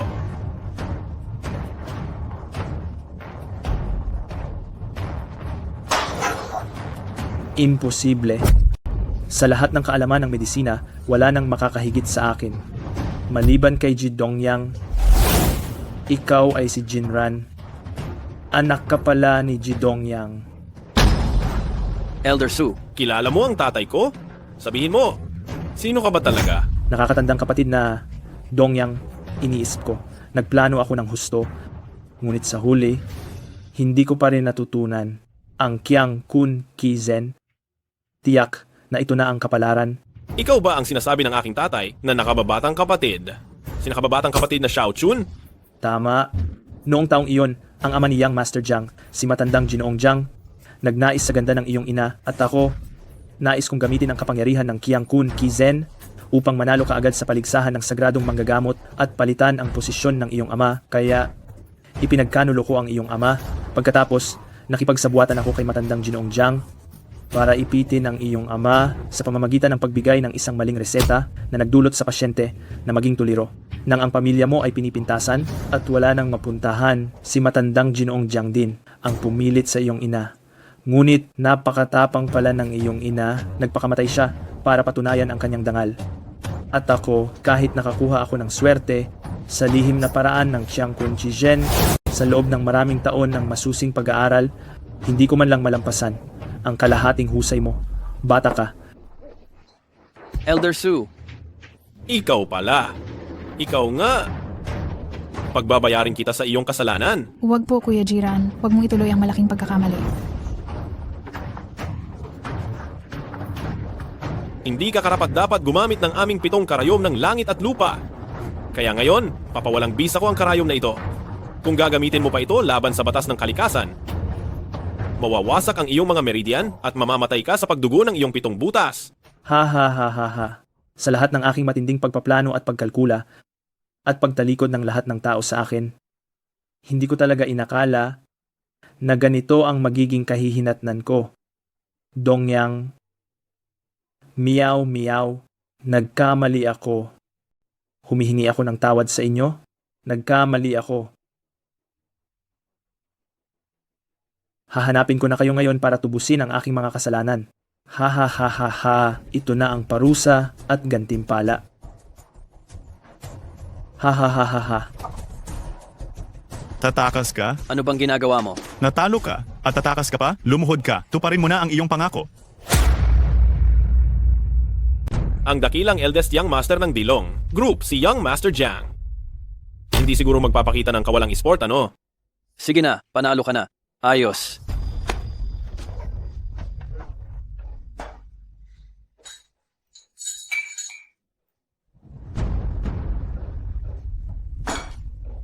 Ngayon, kontento na ba kayo?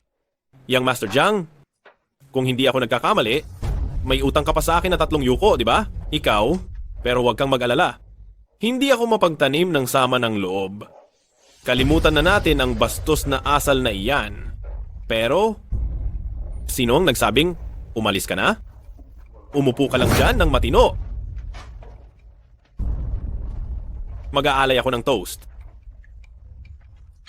Ang basong ito ay para sa aking dating biyenang babae. Salamat sa pag-aalaga mo sa akin itong 5 taon. Salamat sa iyong pag-aalaga. Dahil sa iyong paggabay, kumain ako ng mga tira-tira ninyo sa loob ng 5 taon at natulog sa 7 metro kwadradong banyo sa loob ng 5 taon. At para rin ito sa aking panganay na bayaw. Salamat sa iyong pang-araw-araw na pananakit at pagsipa sa akin para lamang mag-ehersisyo ang aking mga buto. Siyempre, nandyan din si second brother-in-law. Nung malubha ang sakit ng tatay ko, hindi ka man lang nagpakita ng pagtulong, nangutya ka pa, at hinamak mo ako ng pera ng patay. Ngayon, narito ang pinakatampok na bahagi. Ang aking dating asawa, ang pinakamaganda sa Hangcheng, binalewala ang aking presensya, at walang hiya mong pinapasok ang kalaguyo mo sa bahay at naghasik ng kasamaan. Ngunit kailangan pa rin kitang pasalamatan. Salamat at wala tayong tunay na relasyon bilang mag-asawa. Kung hindi, nahawaan na sana ako ng iyong sakit. Nakakabwisit talaga. Paano natin makakalimutan si Young Master Jiang? Ikaw ang nagplano noon upang ipahamak at sirain ang aming klinika? Kunin ang lahat ng aming ari-arian, pilitin ang aking ina na magpakamatay sa pamamagitan ng pagtalon, pilitin ang aking ama na maging baliw, pagkatapos ay binangga mo ang aking ama hanggang sa mamatay. Sa harap ko at nagtalik kayo ng asawa ko. Dahil sa ganitong kabutihan, hindi ito malilimutan ng aking G kailanman. Sobrang labis na iyan. Kayo, ang 2 pamilya ng Fei Jiang, talaga namang puno na ng kasamaan, parehong halimaw. Kuilay, may diferensya ka ba? Pakinggan mo lamang itong walang kuwentang taong ito. Iniinsulto ang aming Fei family. Fei Lautai, yan ba ang mga supling na pinalaki mo? Siguro'y may ina, pero hindi naman inalagaan?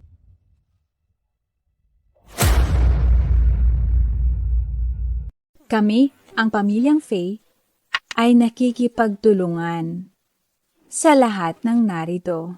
Bakit kailangan nating mag-away-away? Para lang sa isang walang kwentang manugang? Kaming ilang malalaking pamilya ay pinaglalaruan ng inutil na iyan.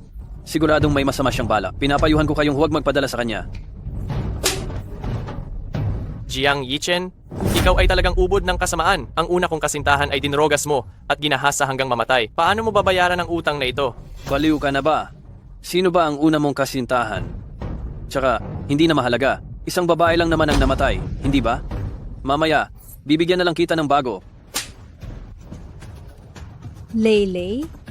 Para lang sa isang kasintahan na hindi mo pa napapakasalan? Gugustuhin mo ba na makipag-away sa Dilong Group? Tama, babae lang naman iyan, hindi ba? Kung gusto mo pa, bibigyan ka ni Young Master Jiang ng 10 o 8 pa. Kung ang malambot na damo ay natatakot sa hamog, ang hamog ay natatakot sa araw.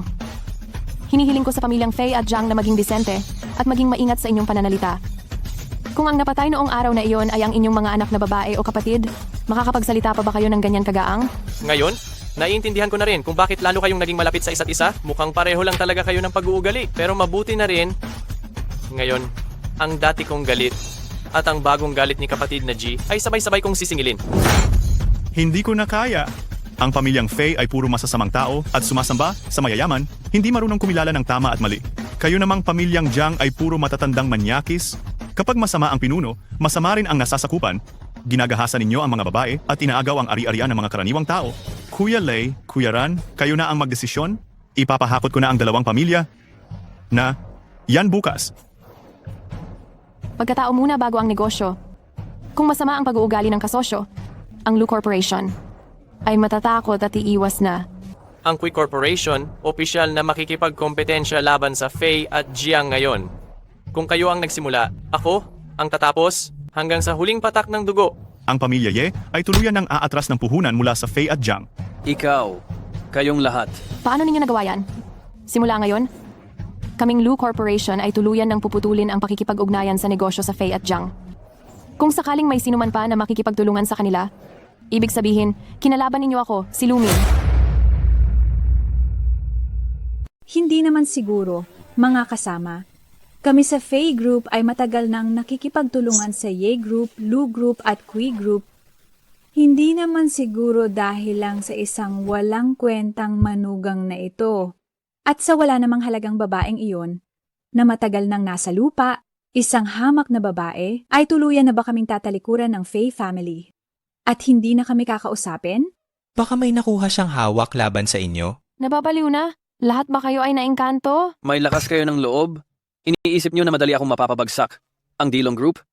Subukan nyo lang, kahit kailan ay hindi ako matatakot. Kung hindi sana natin inalipusta at sinaktan si Kuya Ran at sinikap na paalisin, bakit magkakagulo ng ganito?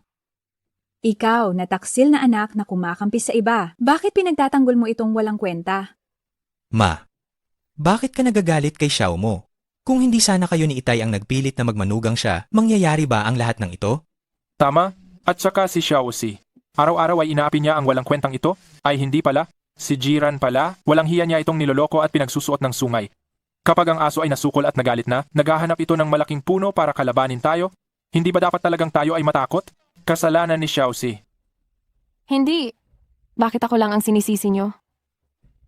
Si Mama pinakain pa siya ng tirang pagkain. At si Kuya, araw-araw mo ring binubugbog si Jiran.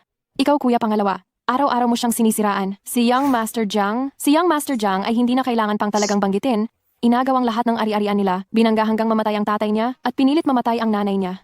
Sa sitwasyon natin ngayon, wala ni isa sa atin ang inosente. Xiaoxi, inaamin ko na noong una ay inasam ko ang G Family Clinic dahil sinabi ni tatay na napakahalaga ng karayom na iyon at kailangan niyang kontrolin ang lahat ng klinika sa buong bansa. Pero ang lahat ng ginawa ko pagkatapos noon ay dahil sa iyo. Paano mo ako masisiraan ng ganyan? Ito ba ang sinasabi ng manghuhula noon? Na 5 taong malaking sakuna? Ma, Ayos ka lang ba? Ma, gumising ka na. Gumising ka na. Range, nakikiusap ako sa iyo. Alam kong kaya mong iligtas ang aking ina. Nakikiusap ako sa iyo. Tumayo ka muna. Jiran, alam kong mali ako. Ako ang materialistic. Ako ang walang paningin. Hindi ko dapat sinamahan ang taong iyon na si Jiang Yichen. Alam kong mali ako. Pakiusap, iligtas mo ang aking ina. Hanggat maililigtas mo ang aking ina, gagawin ko ang kahit anong ipagawa mo. Umalis dyan.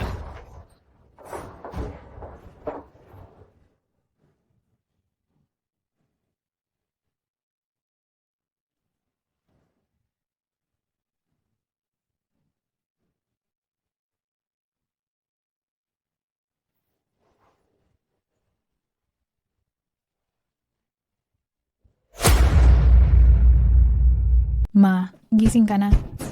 Talagang mahusay na manggagamot si Range. Grabe ang kaba ko sa iyo kanina. Ma, ayos ka na ba? Kumusta na ang pakiramdam mo ngayon? Manugang, patawarin mo ako. Ako itong matanda na walang mata sa paghusga. Hindi ko nakita na napakagaling mo pala at may pambihirang kakayahan sa medisina. 5 taon kitang masama ang pakikitungo sa iyo. At ako, bilang isang matanda, ay hindi nakapagturo ng tama sa aking anak. Hinayaan kong mangaliwa ang aking anak na siyang nagdulot ng kapahamakan. At noong nagkasakit ng malubha ang iyong biyenan, hindi ako nagbigay ng tulong. Bagkus ay nanood lang ako. Sa lahat ng pangyayari, ang aming pamilya Faye ay talagang mali. Ilang beses akong nagkasakit ng malubha talaga, pero ikaw pa rin ang tumulong. Tandaan ko iyan sa aking puso. Ngayon, itong matanda ay alam na ang kanyang naging pagkakamali. Nakikiusap ako sa iyo, Manugang. Pakiusap ay magpatawad ka na. Kausapin mo ang mga malalaking pamilya. Bigyan mo kami, ang pamilya Faye, ng 100 para mabuhay. Akala ko ba talaga mong alam na ang mali mo? Pero hindi pala. Sa huli, gusto mo lang pala na huwag maging monopoly ang ekonomiya ng mga malalaking pamilya dahil sisirain lamang nila ang inyong hanapbuhay. Tama ba? Ang pamilya Faye ay pinaghirapan ng husto ng iyong biyanan. Kahit mamatay pa ako sa hirap, poprotektahan ko ito. Manugang, Manugang. Noong panahong para akong aso, nakaupo sa inyong harapan, humihingi ng pera? Bakit hindi ninyo ako naawaan? Ngayon, huli na. Jiran, patawarin mo ako. Alam kong nagkamali ako. Hindi ko dapat ginawa ang mga masasamang bagay sa iyo. Hindi ko dapat binigyan ng kabit. Nakikiusap ako sa iyo ng sobra. Nakikiusap ako sa iyo na kausapin ang mga pamilyang ito para magpatawad. Hayaan mo kaming angkan, Faye. Mangarap ka pa. Jiran, dati, ako, ang kuya mo, may masamang tingin sa iyo. Akala ko'y nagpapasustento ka sa babae at walang prinsipyo.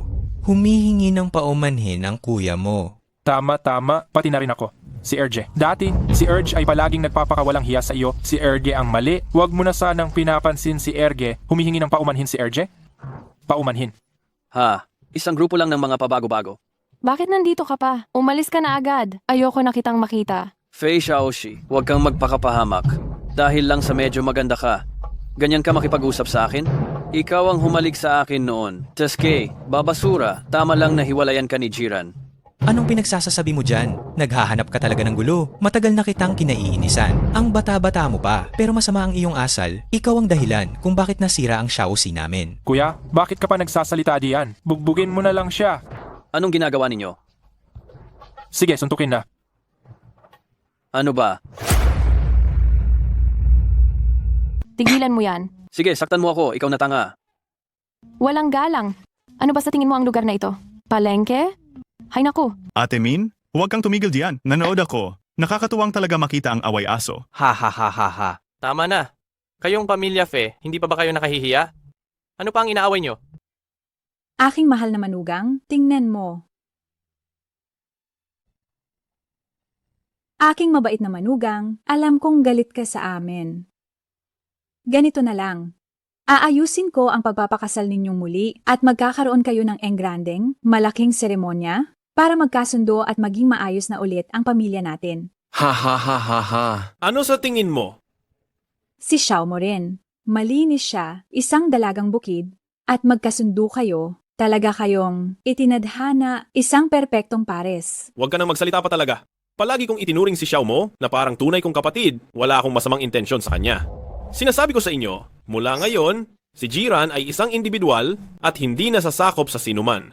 Itigil mo na ang pangarap mo. Hoy! Kayong pamilya Fe, kung gusto ninyong malampasan ang matinding pagsubok na ito, maghanap kayo ng ibang paraan. Naiintindihan niyo ba? Pamilya Fe? Hindi pa ba kayo aalis? Hihintayin niyo pa ba ang mga guwardiya ng seguridad? Para ilabas kayo?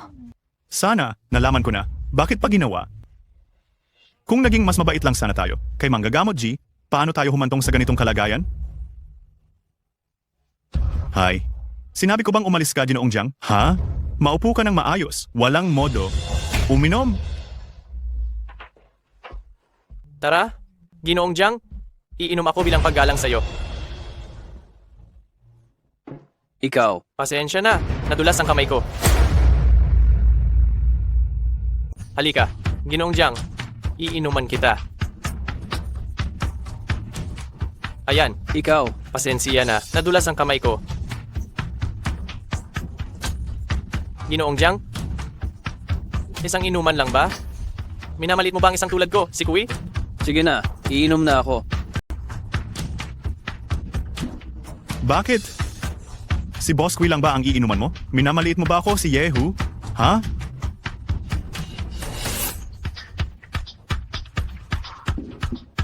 Ginoong Jiang, kung pagbabatayan ang katandaan, dapat tawagin mo akong Little Auntie.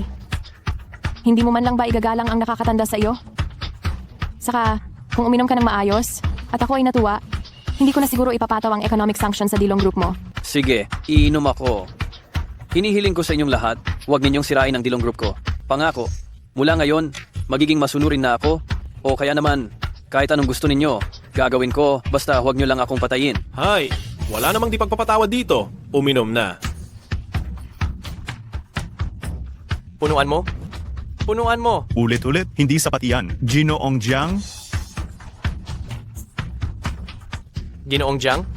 masaya tayo ngayon na magkakasama. Ano talaga ang ginagawa natin kapag masaya? Uminom. Halika, punuan ninyo si Ginoong Jiang. Punuan mo? Isang shot. Punuan mo. Ginoong Jiang, malakas ka talagang uminom. Sige na.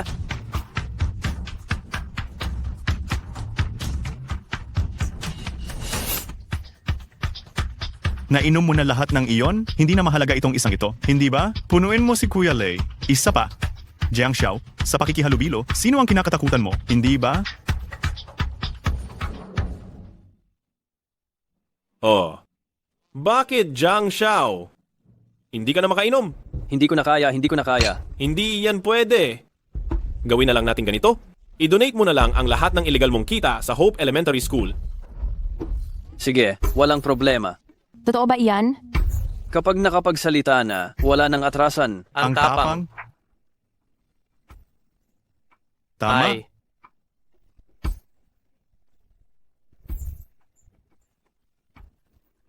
Ito, ito ang ang matino. matino. Sige, uminom ulit tayo. Halika na, halika. Halika. Pupunuin kita, Jiang Xiao. Halika na, tagay. Halika na, halika na.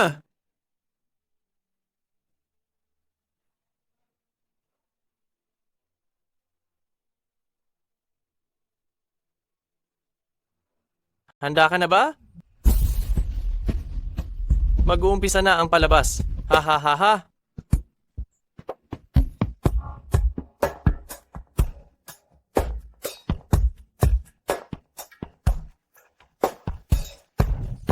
Aray.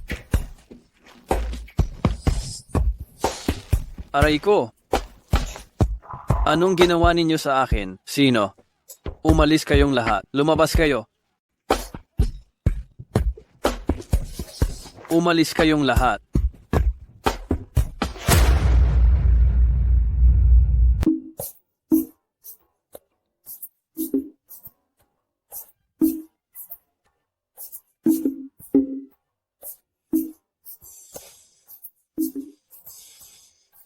Ay, bakit parang ang kakaiba ninyong lahat? Ito, Wag kang magpaligoy-ligoy. tingnan ninyo, young master. Nasa headline kayo.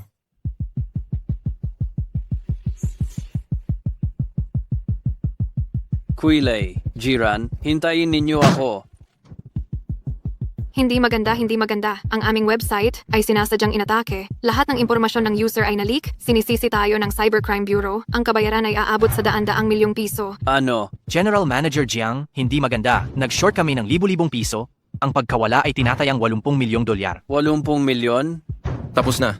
Tapos na. Na-expose na ang iskandalo ni Young Master Jiang. Bukod sa kagabi, ang mga maiinit na balita na kumalat. Marami pang iba ang kumalat. Mga video ni Young Master Jiang na nagpapahilo sa mga dalaga at gumagawa ng masasamang gawain. Ngayon, matindi ang galit ng publiko.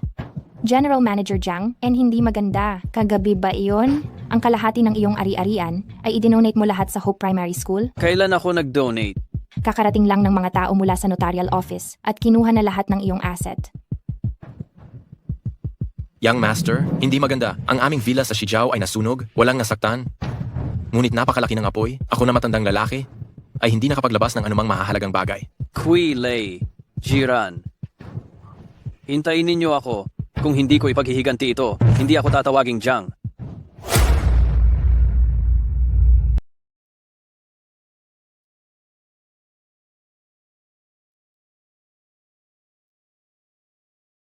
Kuya G?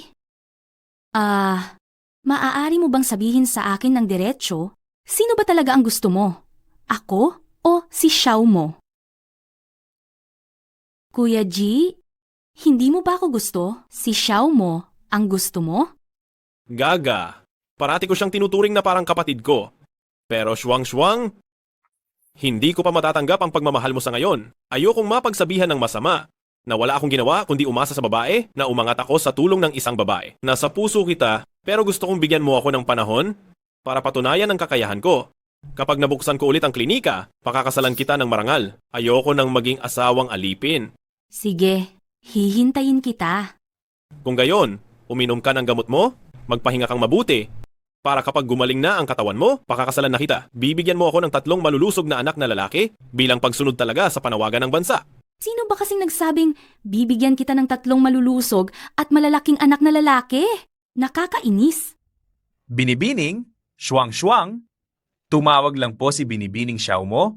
Iniimbitahan po kayo at si Dr. G na dumalo sa isang pagtitipon sa pamilya Fei ngayong gabi. Ikaw lang ang pinapapunta? Bakit pa ako? Sigurado akong may masama silang pakay? Ano kaya ang balak nilang gawin? Sige na, sasagutin natin ang bawat hamon nila. Tara!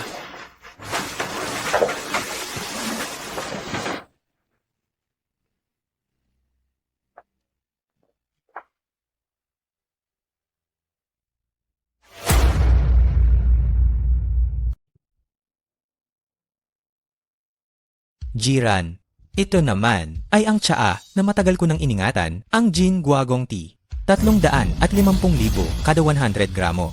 Ito ay isang hiya sa mga tsaa. At sana ay tikman ninyo ito kasama ang asawa ni Shuang, Manugang. Manugang, ang kuya mo, mayroon pa akong isang pribadong helicopter na nagkakahalaga ng $3 milyong. Ganito, kung lalabas ka sa hinaharap, gamitin mo ang eroplano ng kuya mo upang ikaw ay maging kahanga-hanga. Aking mahal na manugang, sa Shijiao, binilhan kita ng isang mansyon.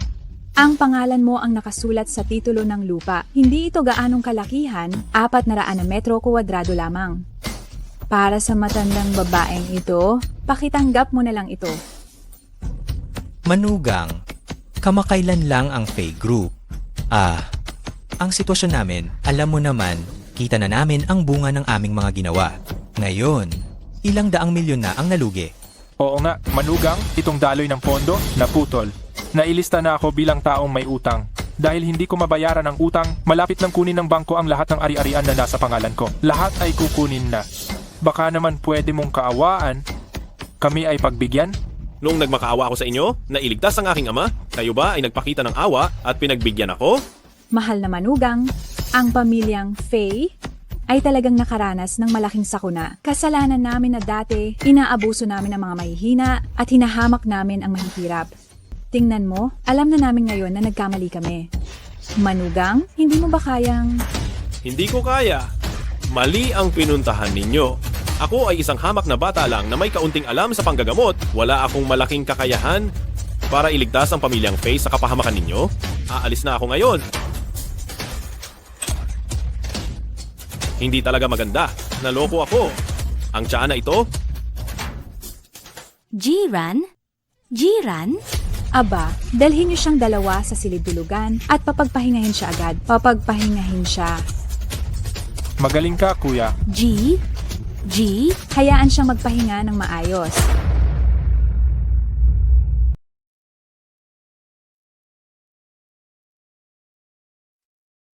Ang pakana ng kagandahan. Jiran, hindi mo ba gustong makasama sa isang gabi ang pinakamagandang babae sa Hangcheng? Napakainit ko.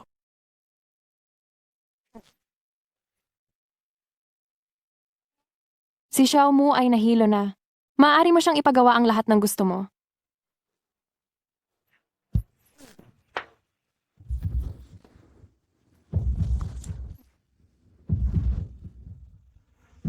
Isuot mo ang damit mo. Xiaoxi, Ayokong makita kang binabaliwala ang sarili mo ng ganyan. Ang kilala kong ikaw ay marangal at kaakit-akit, hindi isang babae na parang nagtatrabaho sa bar. Bakit mo ginagawa ito sa sarili mo? Hindi mo naman ako mahal. Bakit mo ginagawa ang bagay na ikaw mismo ang nagpapababa ng iyong halaga? Jiran? Jiran, nagkamali ako. Pakiusap, patawarin mo ako. Sa panahong ito, alam ko nang nagkamali ako. Pakiusap, magsalita ka ng ilang mabubuting salita sa harap ng lahat at palayain mo na ang pamilya namin, ang pamilya na iyon ni Faye. Ang buong buhay ng aking ama ay hindi dapat masira sa aking kamay. Hindi ba tayo maaaring mag-usap ng maayos? Sa tingin mo ba, kapag nakipagtalik ako sa iyo, tutulungan na kita? Kaya kong magbihis lang at umalis? Alam mo ba iyon? Hindi mo gagawin iyon. Alam kong mabuting tao ka. Mabuting tao? Kaya ba ang mabuting tao ay nararapat lamang na samantalahin? Ganoon ba? Umalis ka sa harapan ko!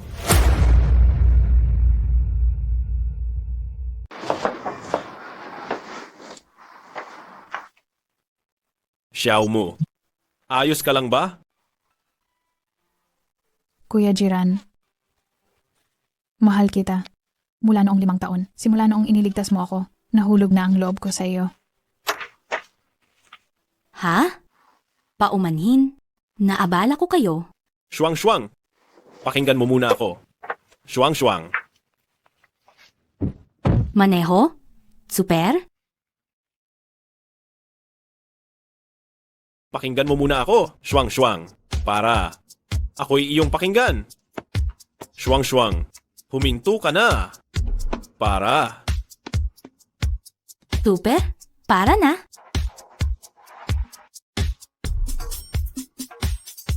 Sa totoo lang, alam kong pakana iyon ng pamilya Faye. Nagdilim lang ang paningin ko kanina. Alam ko, paumanhin? Nagpabaya ako? Halos mahulog na nga tayo sa bitag. Tara na.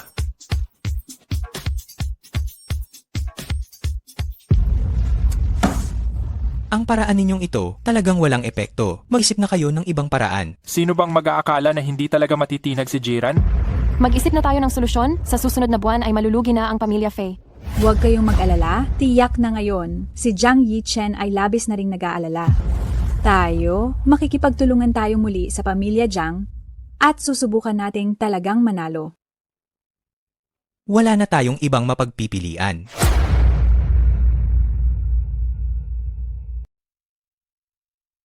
Ano?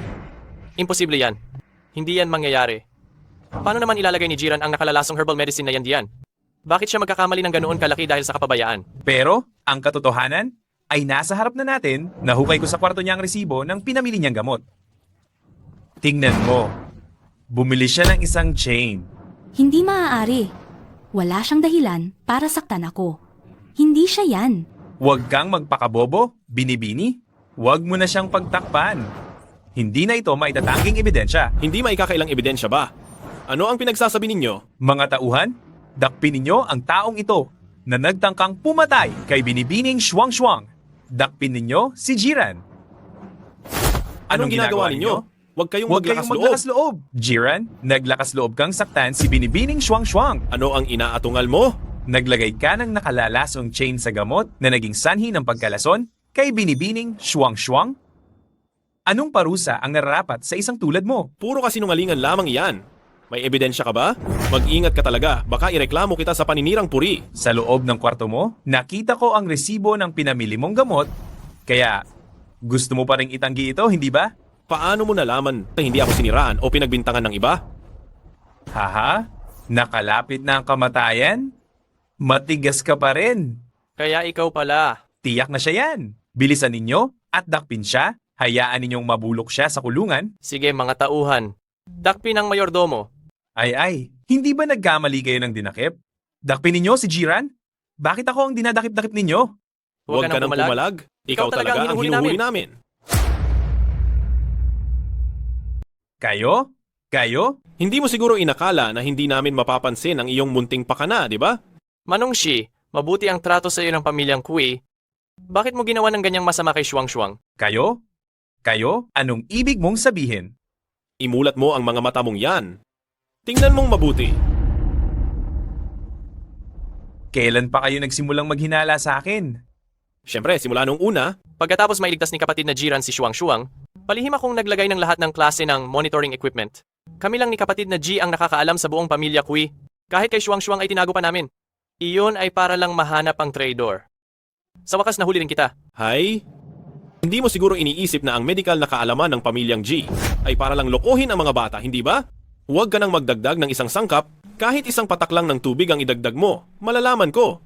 Ibig sabihin ba, si Binibining Shuang Shuang ay... Tama? Wala akong galos kahit isa? Paano ko hahayaang masaktan ng kahit kaunti ang babaeng mahal ko? Aray, binata, patawarin mo ako. Ako'y nabulagan lang ng kasakiman. Ako ay nagkasala. Ako ay nagkasala. Ikaw pa? Kasalanan ito ng aking anak na napasubo. Ilang taon na ang nakalipas ay nalinlang siya. Pinagbantaan ako ng pamilya Jiang sa buhay ng anak ko. Pinilit nila akong lasonin si Shuang Shuang para mapahina nila ang pamilya Kui at para muli kang maaksidente para madali nilang makuha ang mga negosyo ng pamilya Kui. Tatay, iligtas mo ako. Babugbugin na ako hanggang mamatay. Senyorita, patawad. Patawad, pakisuyo na patawarin mo ko. Patawad na nagkaanak pa ako sa katandaan. Mawawala ba talaga sa akin ang nag-iisa kong kamag-anak sa mundong ito? Hindi ko na kayang mabuhay. Napakahalaga ng anak mo, ang tunay kong kapatid na babae? Karapat dapat ba siyang mamatay? Nakikiusap ako sa inyong lahat na parang mga Diyos, tulungan ninyo ako. Pakiusap, tulungan ninyo ako. Basta handa kayong iligtas ang anak ko, nakahanda akong maging saksi sa kaso at kusang loob na aamin at tatanggap ng dapat kong pananagutan kahit sa loob ng bilangguan, taos-puso kong tutubusin ang aking mga kasalanan. Hindi rin naman imposibleng pag-usapan.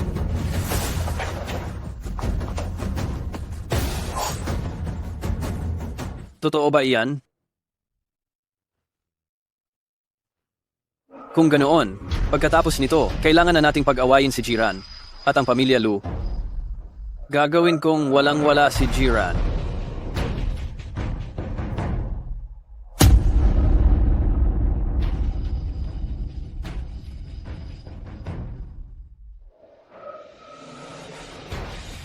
Jiran, hindi ka ba napakayabang? Bakit napasakamay ka pa rin sa akin, ha? Alam ko nang ikaw ito. Ikaw lang ang gagawa ng ganitong lihim. Sa normal na labanan sa negosyo, isang galaw lang ay nagliliyab na, isang digma ang walang putok. Sa isang pitik, maglalaho ng parang bula. Pero ikaw, ang alam mo lang ay gumamit ng pinakamababang paraan. Kung kinidnap mo ako, sige na. Pero pati bata kinikidnap mo, ano bang klaseng tao ka? Lalaki ka ba talaga? Sino ka para magmayabang? Sino ba ang nagkidnap sa iyo, ha? Hoy, bata, tawagan mo ang nanay mo. Sabihin mo sa kanya na kinidnap ka ni Jiran. Maghanda ng 500 milyong piso at ipasok sa account na ito ng Swiss Bank. Kapag natanggap na ang pera, pakakawalan ko kayo. Kung hindi, baka nanay mo na lang ang sumundo sa bangkay mo, Ikaw? Magsalita. Mama, bilis! Iligtas mo ako. Nahuli ako ni Dr. G. Kailangang maghanda ng 500 milyong piso. Kung hindi matatanggap sa loob ng 1 oras, gigilitin niya ako. Jiran, gago ka. Jiran, talagang napakayabang mo. Akala mo ba, dahil nakasabit ka na sa matataas na pamilya, nagbago ka na at naging matagumpay? Ayos. Maaga pa naman, samahan kitang maglaro-laro. Sige, tawag.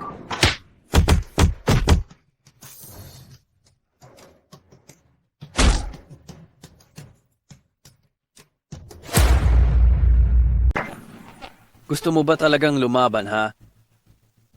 Sinasabi ko sa'yo, Jiran, ang tatay mo ako ang nag-utos na banggain siya. Pero walang makakaalam na ako ang may pakana dahil pinatahimik ko na rin ang taong iyon. Bukod pa riyan, nakita ko namang maayos ang takbo ng klinikang Genio noong araw. Gusto kong bilhin iyan, kaya kinausap ko tatay mo. Pero sinong mag-aakala na ang matandang yon ay walang utang na loob at naglakas loob pang tumanggi sa Jiang Group. Sa tingin mo sino ba siya? Oo nga pala. Nakalimutan kong sabihin sa iyo isang bagay.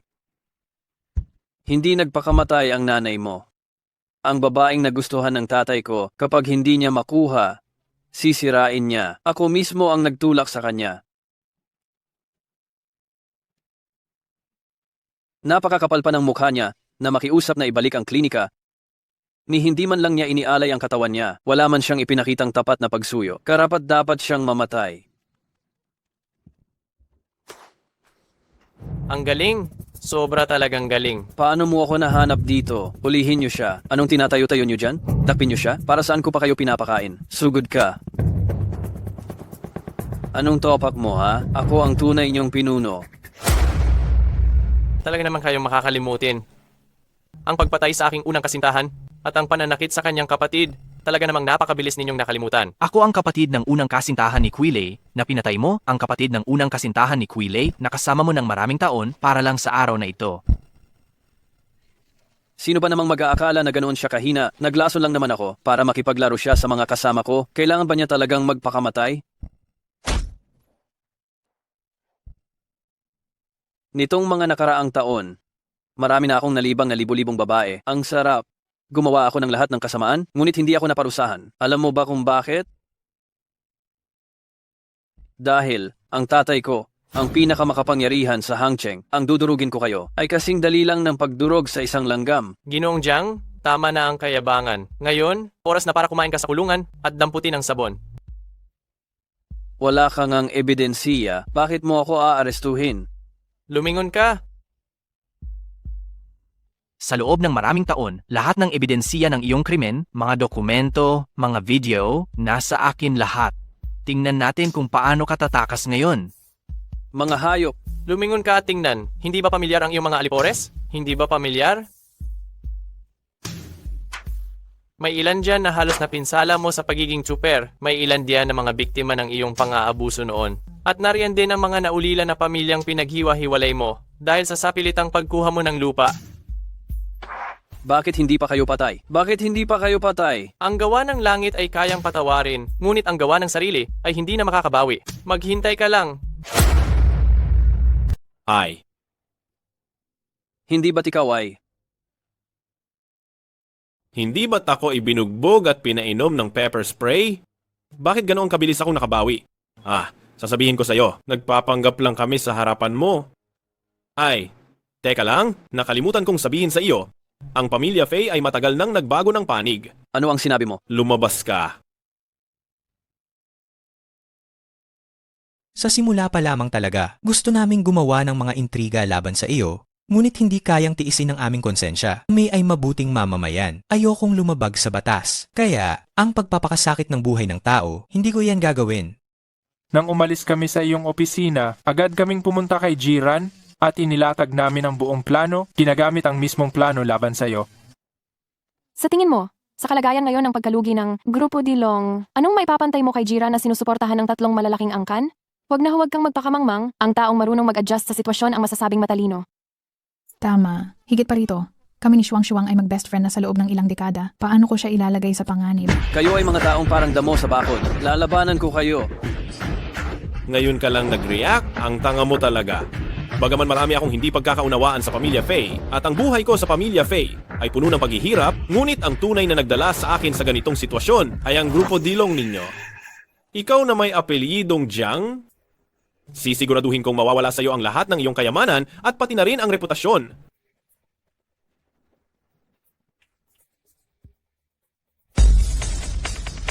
Jiran? Bakit kayo nandito? Kian? Handa akong manatili rito sa klinika mo bilang tagapaglinis. Hindi ako tatanggap ng sahod. Tanggapin mo na ako, pakiusap. Kuya Kian, gusto ko ring tumulong sa tindahan mo. Tanggapin mo ako. Tanggapin mo ako. Tama na, sapat na si Shuang. Sa klinika ko, maging disente kayong dalawa. Binabati ko si Kian, kapatid, sa muling pagkuha ng sariling negosyo at sa pagkakaroon ng 100 branch sa buong bansa. Malaking pasasalamat iyon sa buong pusong tulong ni Ate Min. Kung hindi, paano naman ako magiging parang ibong phoenix galing sa isang maliit na maya? Iyan ay dahil din sa napakagaling na kasanayan sa medisina ni Kian. Kapatid, kung hindi, sa tingin mo ba ay wala lang ginagawa si Ate Min? Mag-invest ba siya sa kung sino-sino lang? Parang may naririnig akong nag-uusap tungkol sa akin ng masama. Pinupuri ka ni Kuya Kui na matalino ka. Inay, Itay, sa wakas ay naiganti ko na kayong dalawa, nabawi ko na rin ang negosyo ng pamilya. Sana'y maging payapa at mapayapa ang inyong pamamahinga sa kabilang buhay. Anong iniisip mo at napakalalim? Iniisip ko kung paano kita aalukin ng kasal mamaya. Buisit. Sino ba naman ang magpapauna ng paalala sa proposal? Wala nang sorpresa. Kung gayon, wag na lang tayong mag-propose, sa ibang araw na lang siguro. Hindi na talaga kita papansinin. Aray,